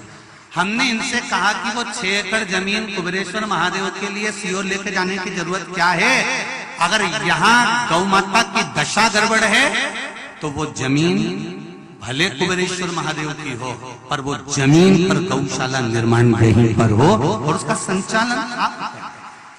पर केवल गौशाला से काम नहीं चलेगा। जब सवेरे शंकर जी के मंदिर गए, सिद्ध बाबा के मंदिर गए, तो वहां देखा था कि आदिवासी ढेर सारे घर पड़े हुए हैं, छोटे छोटे बच्चे हैं, आदिवासी परिवार ढेर सारे हैं, और लोग उन आदिवासियों को दूसरे धर्म के लोग अपने धर्म में जोड़ने के लिए लोग लालच, प्रपंच, दिखावा ढेर कर रहे हैं और उनको तोड़ रहे हैं। तो मेरा निवेदन है, गौशाला के लिए आप 6 एकड़ जमीन दे रहे हैं, मना नहीं है, पर निवेदन करूंगा कि वो आदिवासियों के लिए भी उस 6 एकड़ में से कम 2 एकड़ में ऐसा बनना चाहिए कि आदिवासी बच्चों की पढ़ाई हो जाए, उनके भोजन की व्यवस्था हो जाए, जब बड़े हों तो उनके विवाह की व्यवस्था हो जाए। तो बनाओ, तो निर्माण करो। तो अगर जगदीश जी, उमेश जी और अनूप कुमार जी मित्तल जी आपको अगर ये बात राजी लगे तो मैं आमंत्रित कर रहा हूं आपको इस व्यासपीठ पर आइए और बाबा पर एक बेलपत्री चढ़ाकर आपकी 6 एकड़ भूमि कुबेर भंडारी को आप प्रदान करें गौशाला के लिए, और उसका संचालन विठलेश सेवा समिति करे, मना नहीं है, पर विठलेश सेवा समिति की एक शाखा पिपरिया, शोभापुर, सेमली हरचंद, बाबई और नर्मदापुरम, यहाँ का पूरा बेल्ट उस आदिवासी बच्चों की और गौशाला का पूरा संचालन आपको करना है, उसकी सदस्यता आपको लेना है। और एक मैं आमंत्रित कर रहा हूं, पिपरिया से कोई अग्रवाल जी हैं, उन्होंने भक्तों को लाने के लिए पिपरिया से बसों को लगा दिया है, 5-5, 6 रोज सुबह से शाम तक बस आना जाना कर रही हैं। मैं उन अग्रवाल जी को भी एक बार बुलाना चाहूंगा, बहुत बहुत साधुवाद देना चाहूंगा, बहुत बहुत साधुवाद महाराज। उन्होंने बसों की व्यवस्था लगा दी थी यहाँ भक्तों को आने की, और मुझे विश्वास है ये गौशाला का निर्माण, विश्वास है विठलेश सेवा समिति तो आपके साथ में खड़ी है, पर पहला निर्माण इस गौशाला का, इस आदिवासी बच्चों की शिक्षा का, भोजन का, उसकी व्यवस्था पहली इसी पंडाल से चालू होना चाहिए, ये विश्वास के साथ कहता है। एक माला दीजिएगा, आइए एक बार जोरदार ताली बजाएं। सिंचित भूमि, पानी वाली भूमि, नर्मदा के तट की भूमि, नहर के किनारे की भूमि, 6 एकड़ भूमि विठलेश सेवा समिति को गौशाला के निमित्तार्थ दे रहे हैं, पर वो भूमि पर गौशाला आपको बनाना है, चलाना आपको है। सियोर वाला महाराज तो कभी कभी आएगा, हर हर महादेव बोलेगा और जाएगा। बहुत बहुत साधुवाद, बहुत बहुत धन्यवाद।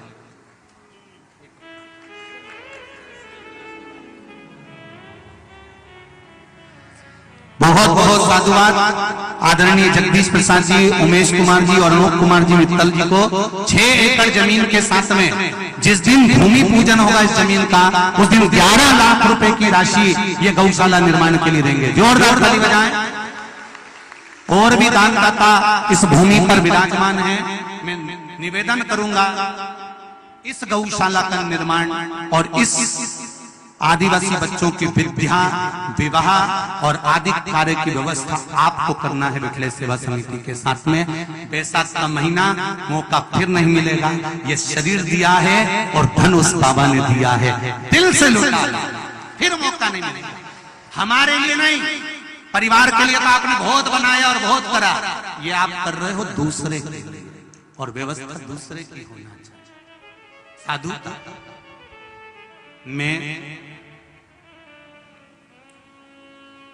स्वर्गीय श्री नीलेश कुमार जी सोनी की स्मृति में जो कथा चल रही है, बद्री प्रसाद जी, रविकांत जी सोनी, शैलेश जी कुमार जी सोनी, इन्होंने भी मुझे सूचना दी थी कि जिस दिन भूमि पूजन होगा और गौशाला का निर्माण चालू होगा, 1 लाख रुपए की राशि ये सुंदर गौशाला के निर्माण में दे रहे हैं। बहुत बहुत साधुवाद, जोरदार ताली बजाइए। धन्यवाद बहुत बहुत। देव अधिदेव महादेव की। और एक बात सुन लो, जिनके पास जमीन है, यहां से फैमिली हरचंद से मात्र 5 किलोमीटर की दूरी पर जमीन है, तुम्हारी जमीन उसके पास में लगी हो तो जो भूसा गेहूं तुम खाना, चारा गौ माता के लिए भेज देना। जब भी गौ माता वहां रहे, तुम बस जालियों में भर भर कर चारा भेजना, जिससे गाय आराम से खाए और अपनी जिंदगी बुढ़ापे तक अलमस्त होकर जिए। वहां गौ माता अपनी मस्ती में रहे, रोड पर ट्रकों से टकरा कर गिरे नहीं। बस ऐसी कृपा बनाकर आप उस गौशाला को चलाना आपको है, संभालना आपको है। समिति की एक शाखा यहाँ तैयार रहेगी, उसका संचालन आपको करना। हर हर महादेव। और जितने लोग फेसबुक यूट्यूब पर कथा सुन रहे हैं, जितने आस्था चैनल पर सुन रहे हैं, आप लोगों का भी सहयोग चाहिएगा फैमिली हरचंद की इस पुनीत पावन गौशाला के निर्माण में बैसाख के महीने में आपका भी सहयोग। बाबा कृपा करे तो अगला जो वर्णन किया गया है बड़ा सुंदर भाव। महाराज, मुझे गंगाल में वो जल रखना, गंगाल में वो जल रखना है जो जल देव भेजे और जिस जल का सदुपयोग हो सके। आपने भूमि दी, उस भूमि का सदुपयोग जब होगा जब आदिवासी बच्चे वहां पर कुछ शिक्षा अध्ययन कर लेंगे, कुछ गौ माता स्वतंत्रता से रह लेगी और आनंद से अपना जीवन निकाल लेगी, आनंद में रहेगी। उससे बढ़कर कोई सुख नहीं होगा। महाराज, जलाए मेरे कमंडल में मना नहीं है।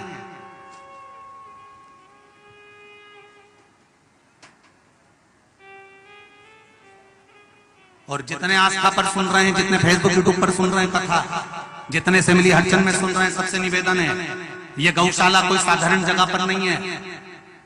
सिद्धनाथ भोलेनाथ मंदिर है, जहां पर पताल में से गंगा बाहर निकलती रहती है 24 घंटे। उस पताल गंगा के पास मात्र 1.5 किलोमीटर की दूरी पर ये सुंदर गौशाला का निर्माण हुआ। और जितने लोग हैं दर्शन करने के लिए कभी जब बन जाए तब एक बार जरूर आइए, जरूर पधारो। देव देव महादेव शिव कथा कर ओघड़ दानी भगवान शंकर का पावन चरित्र। कमंडल खाली था, भगवान शंकर तप साधना में लगे और जैसे देव अधिदेव महादेव तप साधना में लगे, शंकर भगवान के शरीर से पसीना बह निकला। उस पसीने ने स्त्री का रूप ले लिया, जिसको माता पार्वती ने सरिता कह दिया। क्या नाम हुआ इसका? जम के बोलो जरा। सरिता।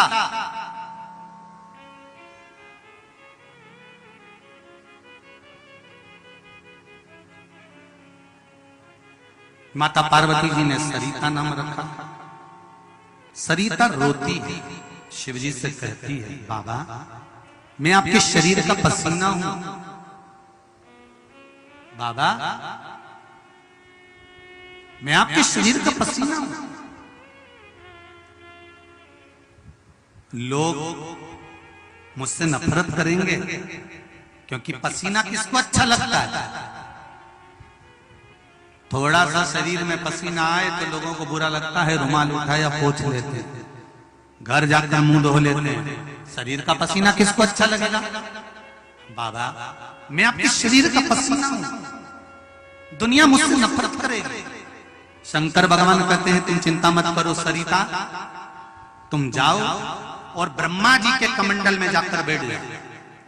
ब्रह्माणी के कमंडल का नाम था गंगाल और ब्रह्मा जी के कमंडल का नाम था नारबद्य। क्या नाम है? जम के बोलो जरा। नारबद्य। ब्रह्मवेत्ता पुराण के अंतर्गत लिखा है ब्रह्मा जी जिस कमंडल को रखते हैं वो नारबद्य कमंडल के अंदर सरिता जाकर बैठ गई। राजा पुरुकुस अपने माता और पिता को मोक्ष देने के लिए, मुक्ति के लिए तप कर रहे हैं, घोर तप।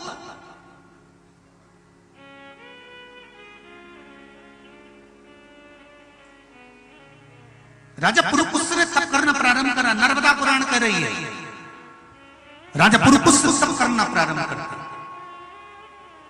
घोर तप करता, शिव की आराधना में लगे हुए। शिव की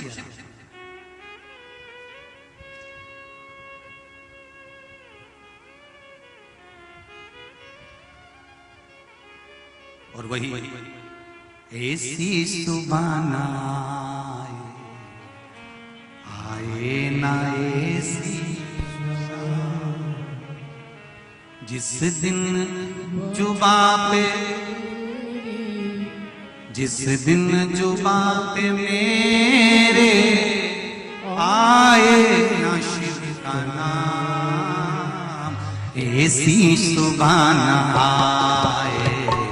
आए ना ऐसी शाम, ऐसी सुबाना दोनों हाथों से ना ऐसी शाम, ऐसी सुबाना आए ना ऐसी शाम। जिस दिन जुबां पे मेरी, जिस दिन जुबां पे मेरी शिव का नाम, ऐसी शुभाना आए न शिव का नाम, ऐसी शुभाना आए न ऐसी शाम।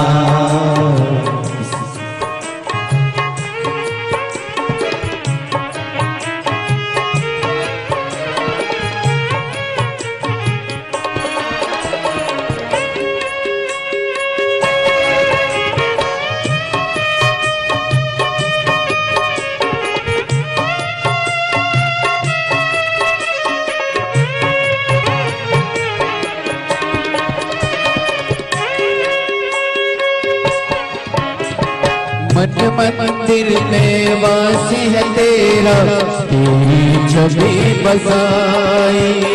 मन मंदिर में वास है तेरा, तेरी छवि बसाई। प्यासी आत्मा बन के जोगन तेरी शरण में आई। प्यासी आत्मा बन कर जोगन तेरी शरण में आई। तेरी शरण में पाया है सारा ये विश्व। ऐसी सुबह न आए, आए न ऐसी शाम, ऐसी सुबह न आए, आए न ऐसी शाम, जिस दिन जुबां पे मेरी, जिस दिन जुबां पे मेरी आए न शिव का नाम, ऐसी सुबह न आए, आए न ऐसी शाम, ऐसी सुबह न आए, आए न ऐसी शाम।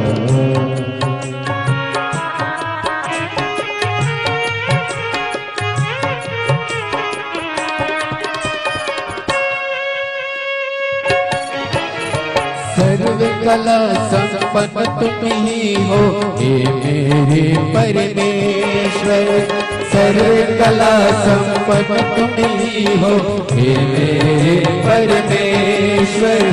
दर्शन देकर धन्य करो अब एक महेश्वर, दर्शन देकर धन्य करो अब एक महेश्वर। भवसागर से तर जाऊंगा लेकर तेरा नाम, ऐसी सुबह न आए, आए न ऐसी शाम, ऐसी सुबह न आए, आए न ऐसी शाम।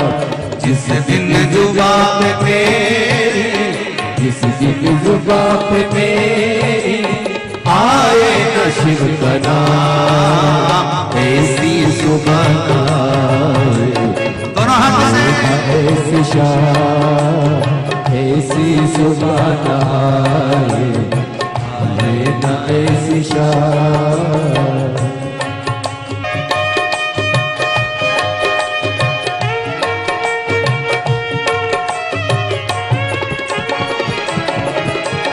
तेरी खोज में ना जाने कितने युग मेरे बीते, तेरी खोज में ना जाने कितने युग मेरे बीते। अंत में काम क्रोध मत हारे हे भोले तुम जीते, अंत में काम क्रोध मत हारे हे भोले तुम जीते। मुक्ति किया तूने प्रभु मुझको लाख लाख परिणाम, ऐसी सुबह न आए, आए न ऐसी शाम, ऐसी सुबह न आए, आए न ऐसी शाम।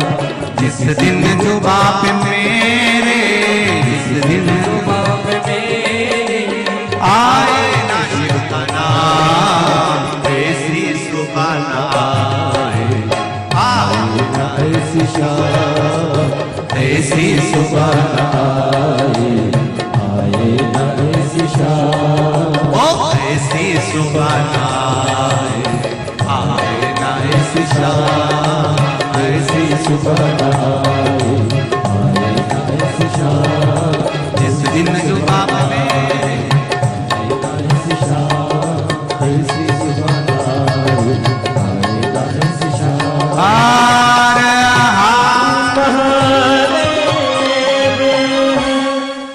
आज सोमवार की अष्टमी है। सभी लोग 5 बार स्थान पर बैठकर श्री शिवाय नमस्तुभ्यं का जाप करेंगे। अपने दिल की कामना देवाधिदेव महादेव से कहेंगे कि बाबा मेरी यह कामना है आप पूरी करिएगा।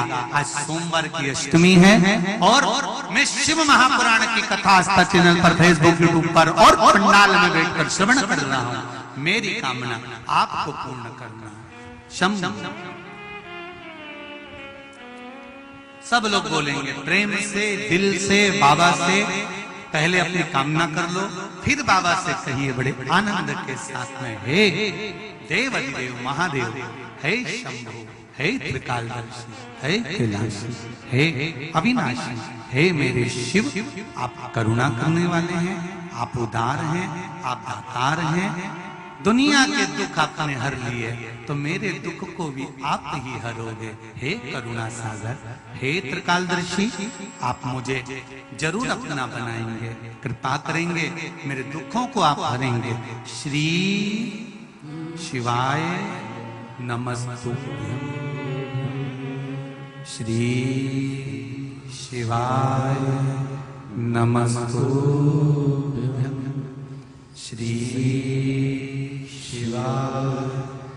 नमस्तुभ्यं श्री शिवाय नमस्तुभ्यं श्री शिवाय नमस्तुभ्यं। हर हर महादेव। वो ओघड़ी ने अपने तप बल से मेरे शिव जी ने पसीने को प्रकट करा। वो पसीना गया, ब्रह्मा जी के कमंडल में बैठ गई सरिता।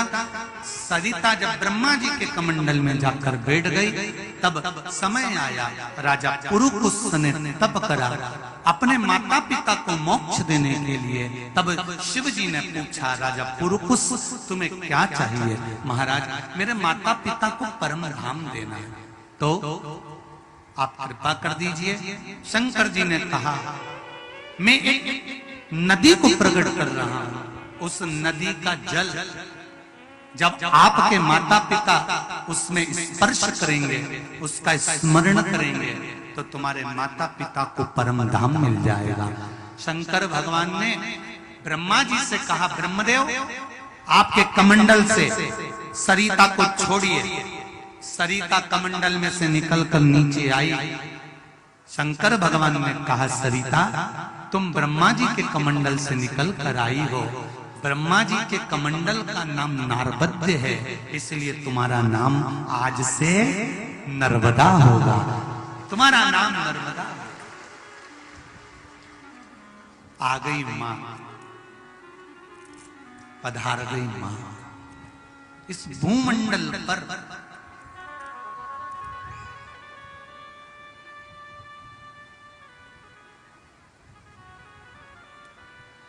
इस भूमंडल पर गहरी नर्मदान गहरो साधारण नहीं है, बहुत। सरिता कहने लगी, नर्मदा जी कहने लगी, बाबा दुनिया के लोग मुझसे नफरत करेंगे, मैं आपके शरीर का पसीना हूं। शंकर भगवान कहते हैं, सुन नर्मदा, तेरे आने से मुझे प्रसन्नता मिली है। तेरे आने से मेरे हृदय को आनंद मिला, तेरे आने से मुझे खुशी मिली है। नर्मदा, संसार के लोगों को, मृत्यु लोक वासियों को मात्र तेरा दर्शन ही प्रसन्नता प्रदान कर देगा। सुन नर्मदा, प्रसन्नता देगा। मां कहने लगी, प्रभु सब मुझे क्या क्या कहेंगे? शिव जी कहते हैं, सुन नर्मदा, सुन ले नर्मदा, यमुना का पान, जो 3 नदियां प्रकट हुई है उसका वर्णन सुन लीजिए। यमुना का पान, गंगा का स्नान और नर्मदा का केवल दर्शन ही मुक्ति प्रदान कर देगा। केवल मुक्ति, केवल मात्र दर्शन करने वाला भी नर्मदा का मोक्ष पा जाए। केवल दर्शन।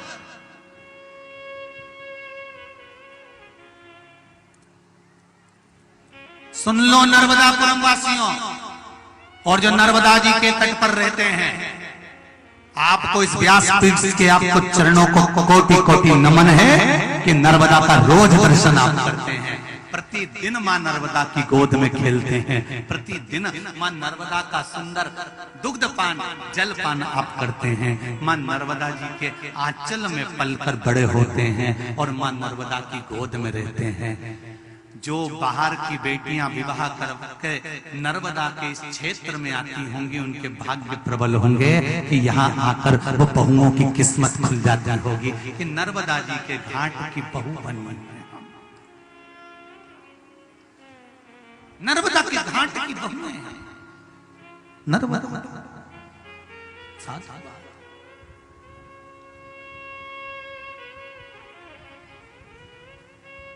जितने नर्मदापुरम वाले हैं, नर्मदा के घाट पर रहने वाले हो ना, तुम अपनी नजर उतरवा लिया करो हर आड़ में,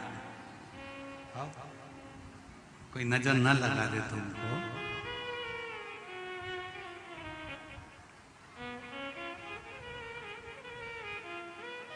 कोई कितनी भी अकड़ दिखाए ना, कहीं का व्यक्ति बोले कि हम यहाँ वाले, हम वहां वाले, तुम भी अकड़ करके देना हम महादेव वाले, हम नर्मदा वाले, तो उसमें कोई डरने वाली बात नहीं है। माई नर्मदे हाँ माई कृपा करने चलिए नर्मदा भाई भाई भाई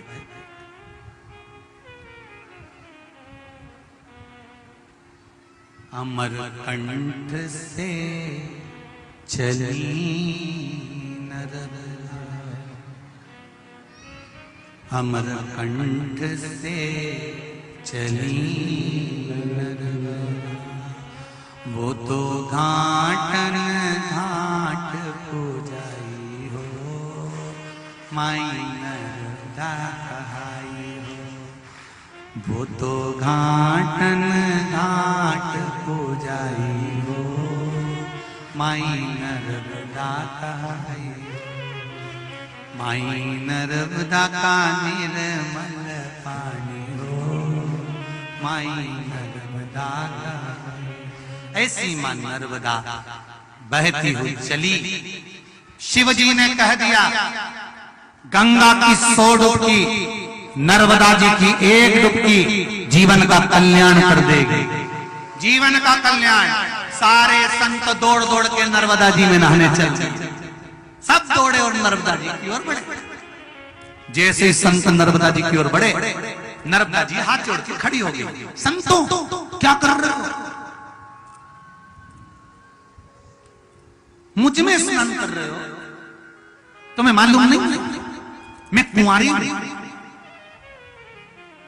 और अगर कुंवारी नदी में स्नान किया जाता है या कुंवारी कन्या के साथ कोई पुरुष रहता है तो उसको भोग का पाप लग जाता है।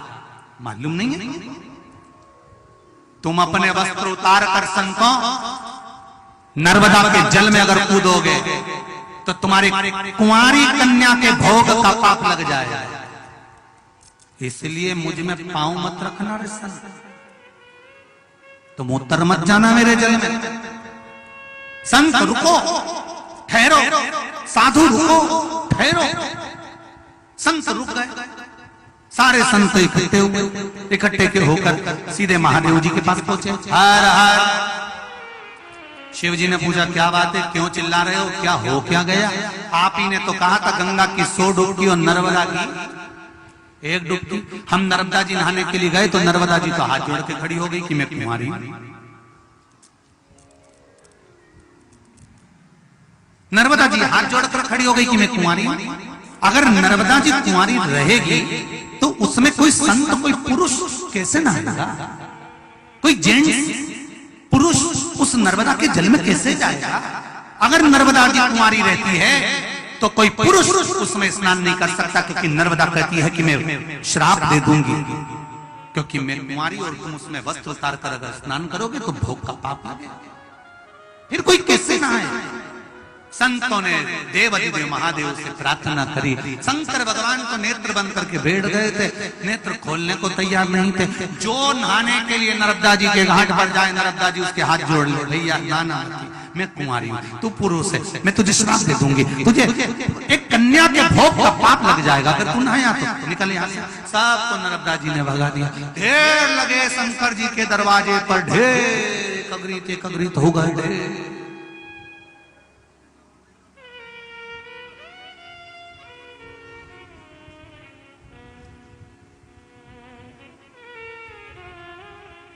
सब शिव जी की आराधना कर रहे, सब बाबा माना के मैं पतित बहुत हूं, पर पतित पावन तेरो नाम, ओ भोले त्रिपुरा। कृपा कर दो बाबा, नेत्र खोलो बाबा। ए ओघरदानी नेत्र खोलिए, हे बाबा नेत्र खोलिए, मेरे शंभु, मेरे शंकर, मेरे त्रिकालदर्शी, मेरे कैलाशी, मेरे अविनाशी, नेत्र खोलिए। बार बार पुकारा गया, बार बार कहा गया, तब मेरे ओघड़दानी ने नेत्र खोले। क्या बात है संतों, इतने संख्या में तुम लोग आयो, इतने साधु, इतने संत, इतने तपस्वी, इतने साधक, इतने उपासक क्यों आयो? हम सब नर्मदा नहाने गए थे। तो नर्मदा जी कहती है मैं कुंवारी हूँ, कुंवारी के अंदर अगर स्नान करोगे तो कुंवारी कन्या के भोग का पाप लग जाएगा। आप बताओ क्या करें? शिव जी ने कहा नर्मदा ब्रह्मा जी के कमंडल से आई है, तो ब्रह्मा जी ने ऐसे ही नहीं भेज दी होगी। ब्रह्मा जी ने जिसको भी भेजा है उसका भाग्य लिखकर भेजा है। उनसे पूछो कि नर्मदा में हम स्नान कैसे करें, नर्मदा का भाग्य क्या है। तब ब्रह्मदेव के पास में गए, ब्रह्मा जी ने कहा क्या बात है संतों? संत कहते हैं नर्मदा कुंवारी है। ब्रह्मा जी कहते हैं जिस समय मैंने शंकर जी के कहने पर नर्मदा को पृथ्वी पर भेजा था और नर्मदा मेरे कमंडल से निकलकर जब सरिता नारवत्य बनकर चली थी, तब राजा पुरुकुस ने उसके लिए तप किया था। उस समय पर मैंने नर्मदा जी का मंगल विवाह राजा पुरुकुस के साथ कर दिया था। नर्मदा अब मां बन चुकी है। अब कभी भी आप नर्मदा की गोद में कोई संत, कोई साधु, कोई सन्यासी, कोई पुरुष जाकर स्नान कर सकता है। नर्मदा मां कहलाएगी, इसलिए मां नर्मदे कहते हैं। माई जम के तो बोलो, माई नर्मदे। हर कहते हैं ये माई कहलाती है, ये मैया कहलाती है, ये मां कहलाती है, क्योंकि राजा पुरुकुस के साथ परिणय। जाओ अब स्नान करो। नर्मदा जी को जाकर कहा, नर्मदा जी ने ब्रह्मा जी का ध्यान किया, शिव जी की आज्ञा ली। नर्मदा जी ने कहा मैंने राजा पुरुकुस के माता पिता को मोक्ष देने के लिए राजा पुरुकुस के कहने पर मृत्यु लोक में आई हूं, इसलिए मैं इस पुरुकुस के पीछे चलूंगी। और अंत में जाकर अमरकंटक से निकली हुई मां नर्मदा राजा पुरुकुस के पास में जाकर कच्छ में मिल गई और वो नर्मदा वहां जाकर विराजमान हो गई, उस स्थान पर विराजमान हो गई। तो मां तो मां होती है, करुणा सागर मां तो मां होती है।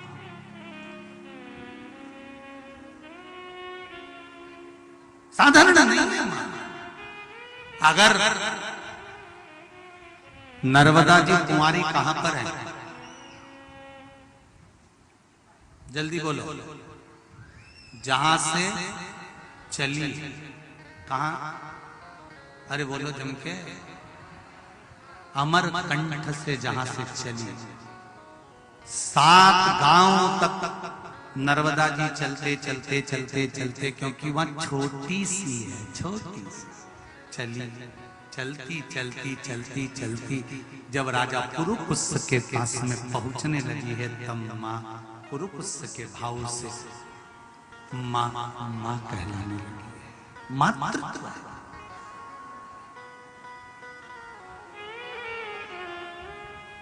क्या बनाया जाता है नर्मदा जी के लिए भोग में? जम के बोलो। हलवा, सीरा, इसको कहते कढ़ाई। इधर बोलते कि नहीं बोलते? अरे जम के तो बोलो। नर्मदा जी के तट पर जाकर कढ़ाई करना, कढ़ाई मतलब कढ़ैया रखकर नर्मदा के घाट की संविधा लाकर आटा सेककर, रवा सेककर, जो भी बनाकर मीठा का भोग माई नर्मदा को जो लगाता है, उसके घर का भंडार मां नर्मदा हमेशा भर कर रखती है। ये नर्मदा जी की कथा।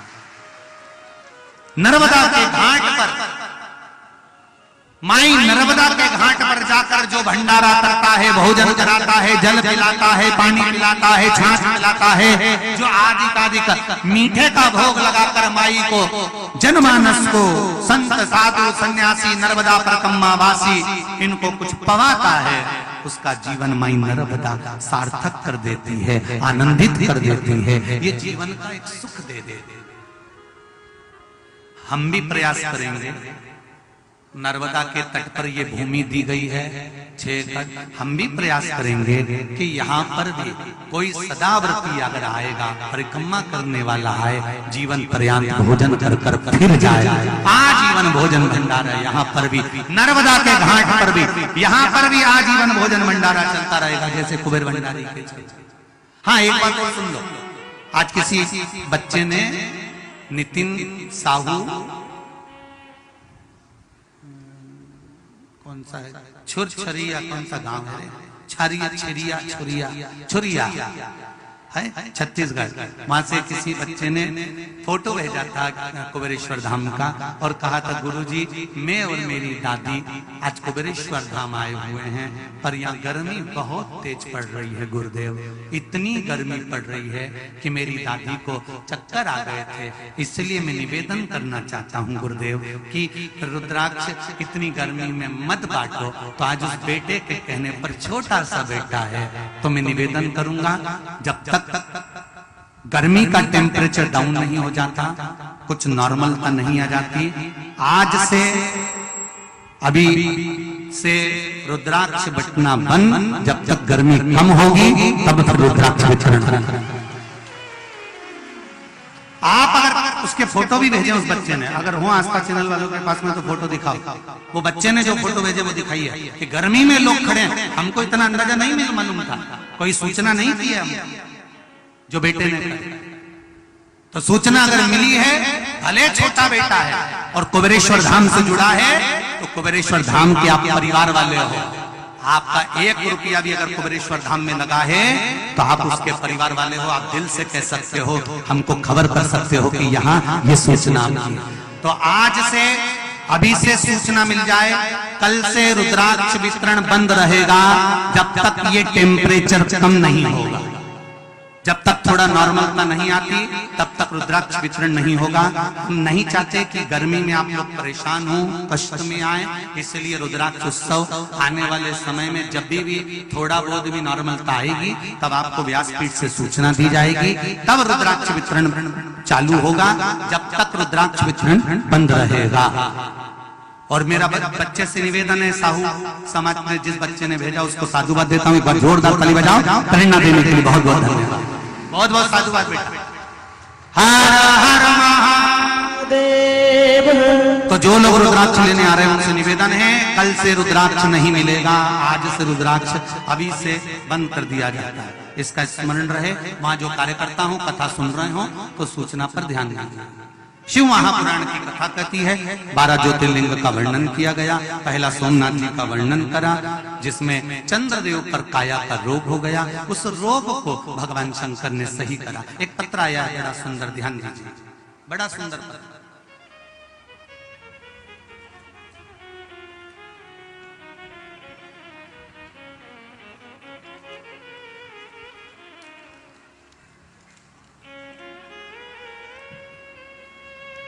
पुष्पलता पांडे, रायगढ़ सरस्वती शिशु मंदिर के पास से आई हैं। कहीं बैठी हो तो हाथ हिलाइएगा। पुष्पलता पांडे कहीं बैठी हैं?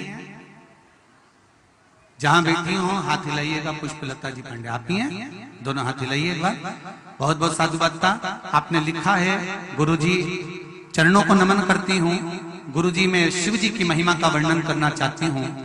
मेरा बेटा गुम हो गया था जब वो, उसकी उम्र मात्र 7 साल की थी जब वो गुम गया था। गुरुजी सब दूर खोजा, सब दूर कंप्लेंट करी, पर बेटा नहीं मिला मेरा 7 वर्ष का। बाबा की कृपा हुई गुरुदेव, तब मैंने शिव महापुराण के माध्यम से उम्मीद जताई और पशुपति व्रत का वर्णन सुना।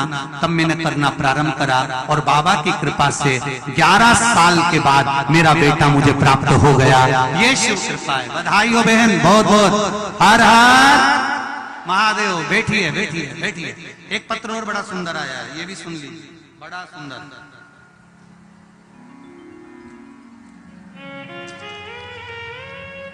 कीर्ति पटेल, कविता पटेल शहर भोपाल से आई हैं। कहीं बैठी हो तो खड़ी हो जाए। आप ही हैं बेटा? दोनों हाथ हिला दो एक बार। हर हर। आप भी हैं साथ में? अच्छा, 2 नाम है ना? हाँ, कीर्ति पटेल और कविता पटेल दोनों जीजी हो? अरे वाह, हर हर, फिर तो पक्की हमारी जीजी हो।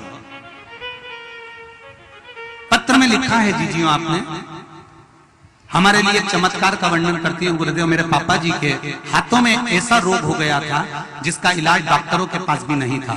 गुरुदेव, उनके हाथों से पानी निकलना चालू हो गया था, खुजली चलती, पानी टपकता, पूरी उंगलियां सूज गई थी, जहर कलाई तक पहुंच चुका था, जिसमें उनके हाथों की स्किन काली पड़ना चालू हो गई थी। क्योंकि गुरुजी वह ठीक से खाना भी नहीं खा पाते थे, और गुरुजी पहले उन्हें ये रोग पैरों में था, फिर हाथ में आया, धीरे धीरे पूरा हाथ बेकार होता चले गया। यह रोग उन्हें 10 सालों से था जो ठीक नहीं हो रहा था। वापस आ जाता था गोली दवाई खाने के बाद भी। डॉक्टर बड़े परेशान हो गए थे, डॉक्टरों ने कह दिया था इसका इलाज हमारे पास में नहीं है, मना कर दिया था। फिर मैंने कुछ नहीं करा, कथा सुनी, और उस कथा के अंतर्गत आपने जो प्रयोग बताया था गुरुजी, हमने उसे करना प्रारंभ करा। 1 लोटा जल, 1 बेलपत्र चढ़ाना प्रारंभ करा। उस चढ़ी हुई बेलपत्र को और जल को लाकर पिताजी को पिलाना चालू करा। अब मेरे पिताजी का हाथ और पांव ठीक हो गया, उसके लिए धन्यवाद देने आए। हर हर महादेव। बेटो बहन, हर हर। बहुत सारे पत्र हैं जी, पत्र यहाँ भी हैं, पत्र यहाँ भी हैं, और ढेर पत्र लगे हुए हैं। जिनके पढ़े वो पढ़ लिए, जिनके रह गए हैं उनको दिल से नमन करता हूँ। आपने विश्वास रखकर पूजन करिए, उसका फल मिले। सोमनाथ जी का वर्णन करा, चंद्रदेव की काया ठीक हुई। अगला वर्णन आया है श्री मल्लिकार्जुन का। बाबा देवाधिदेव महादेव अपने पुत्र को मनाने के लिए गए, माता जी के साथ में मल्लिकार्जुन के रूप में विराजमान हुए। फिर अगला वर्णन आया है महाकाल का। दूषण नाम के राक्षस के लिए भगवान काल बनकर प्रकट हुए। ओंकारेश्वर का वर्णन आया। बिंद नामक पर्वत ने तप कर कर भगवान शिव को राजी करा। अगला वर्णन आया है श्री केदारनाथ जी का। भगवान नर नारायण के तप करने पर वहां पर प्रकट होते हैं। भीमा शंकर का वर्णन आया। कुंभकर्ण के घर में जो बेटा हुआ था भीम, उसका संगार भगवान शिव ने करा, तब भगवान शंकर का नाम भीमा शंकर पड़ा। काशी विश्वनाथ जी का वर्णन आया। मनु शत्रुपा ने तप कर कर भगवान शिव को यहाँ विराजमान करा। त्र्यंबकेश्वर गौतम बाबा पर गौ हत्या का दोष लगा। ब्रह्मा विष्णु महेश ने आकर दर्शन दिया। 3 लिंग के रूप में भगवान विराजमान हुए। त्र्यंबक के रूप में बाबा विराजित होते। अगला वर्णन आता है श्री वैद्यनाथ जी का। रावण को लघु शंका लगने पर शिवलिंग भूमि पर रखा, वो उठा नहीं, बाबा वैद्यनाथ के रूप में विराजमान हो गए। अगला वर्णन है फिर नागेश्वर। भगवान शंकर दारुक नाम के राक्षस का संहार कर कर यहाँ विराजमान होते हैं। अगला वर्णन है फिर रामेश्वरम। राम जी महाराज ने सेतु बनाने से पहले शिव जी की आराधना करी, रामेश्वरम के रूप में विराजमान हुए। अगला वर्णन है कृष्णेश्वर। गोष्मा के बेटे को भगवान ने जीवित करा, शिव कृष्णेश्वर बनकर विराजमान हुए। ऐसे 12 ज्योतिर्लिंग का चरित्र श्रवण किया। चंचुला देवी का पति बिंदु प्रेत योनि से मुक्त हुआ, और प्रेत योनि से मुक्त होकर चंचुला देवी अपने पति के धाम को जाती है। देवता पुष्पों की वृष्टि करते हैं, गंधर्व गान करते हैं, अप्सरा नृत्य करती है। पावन कथा भगवान शंकर ने अपने मस्तक की बेलपत्र उठाकर शिव पोथी को समर्पित करी है। बाबा देवाधिदेव महादेव ने कुबेर भंडार का वर्णन किया है। तुमरुका जी ने कहा, बाबा जो इस पावन शिव महापुराण की कथा को सुने, श्रवण करे, कराए, सुनता रहे, उसके घर के सब कार्य सफल आप करते रहे। बाबा को निवेदन कर कर बाबा नमन करते हैं बड़े आनंद के साथ।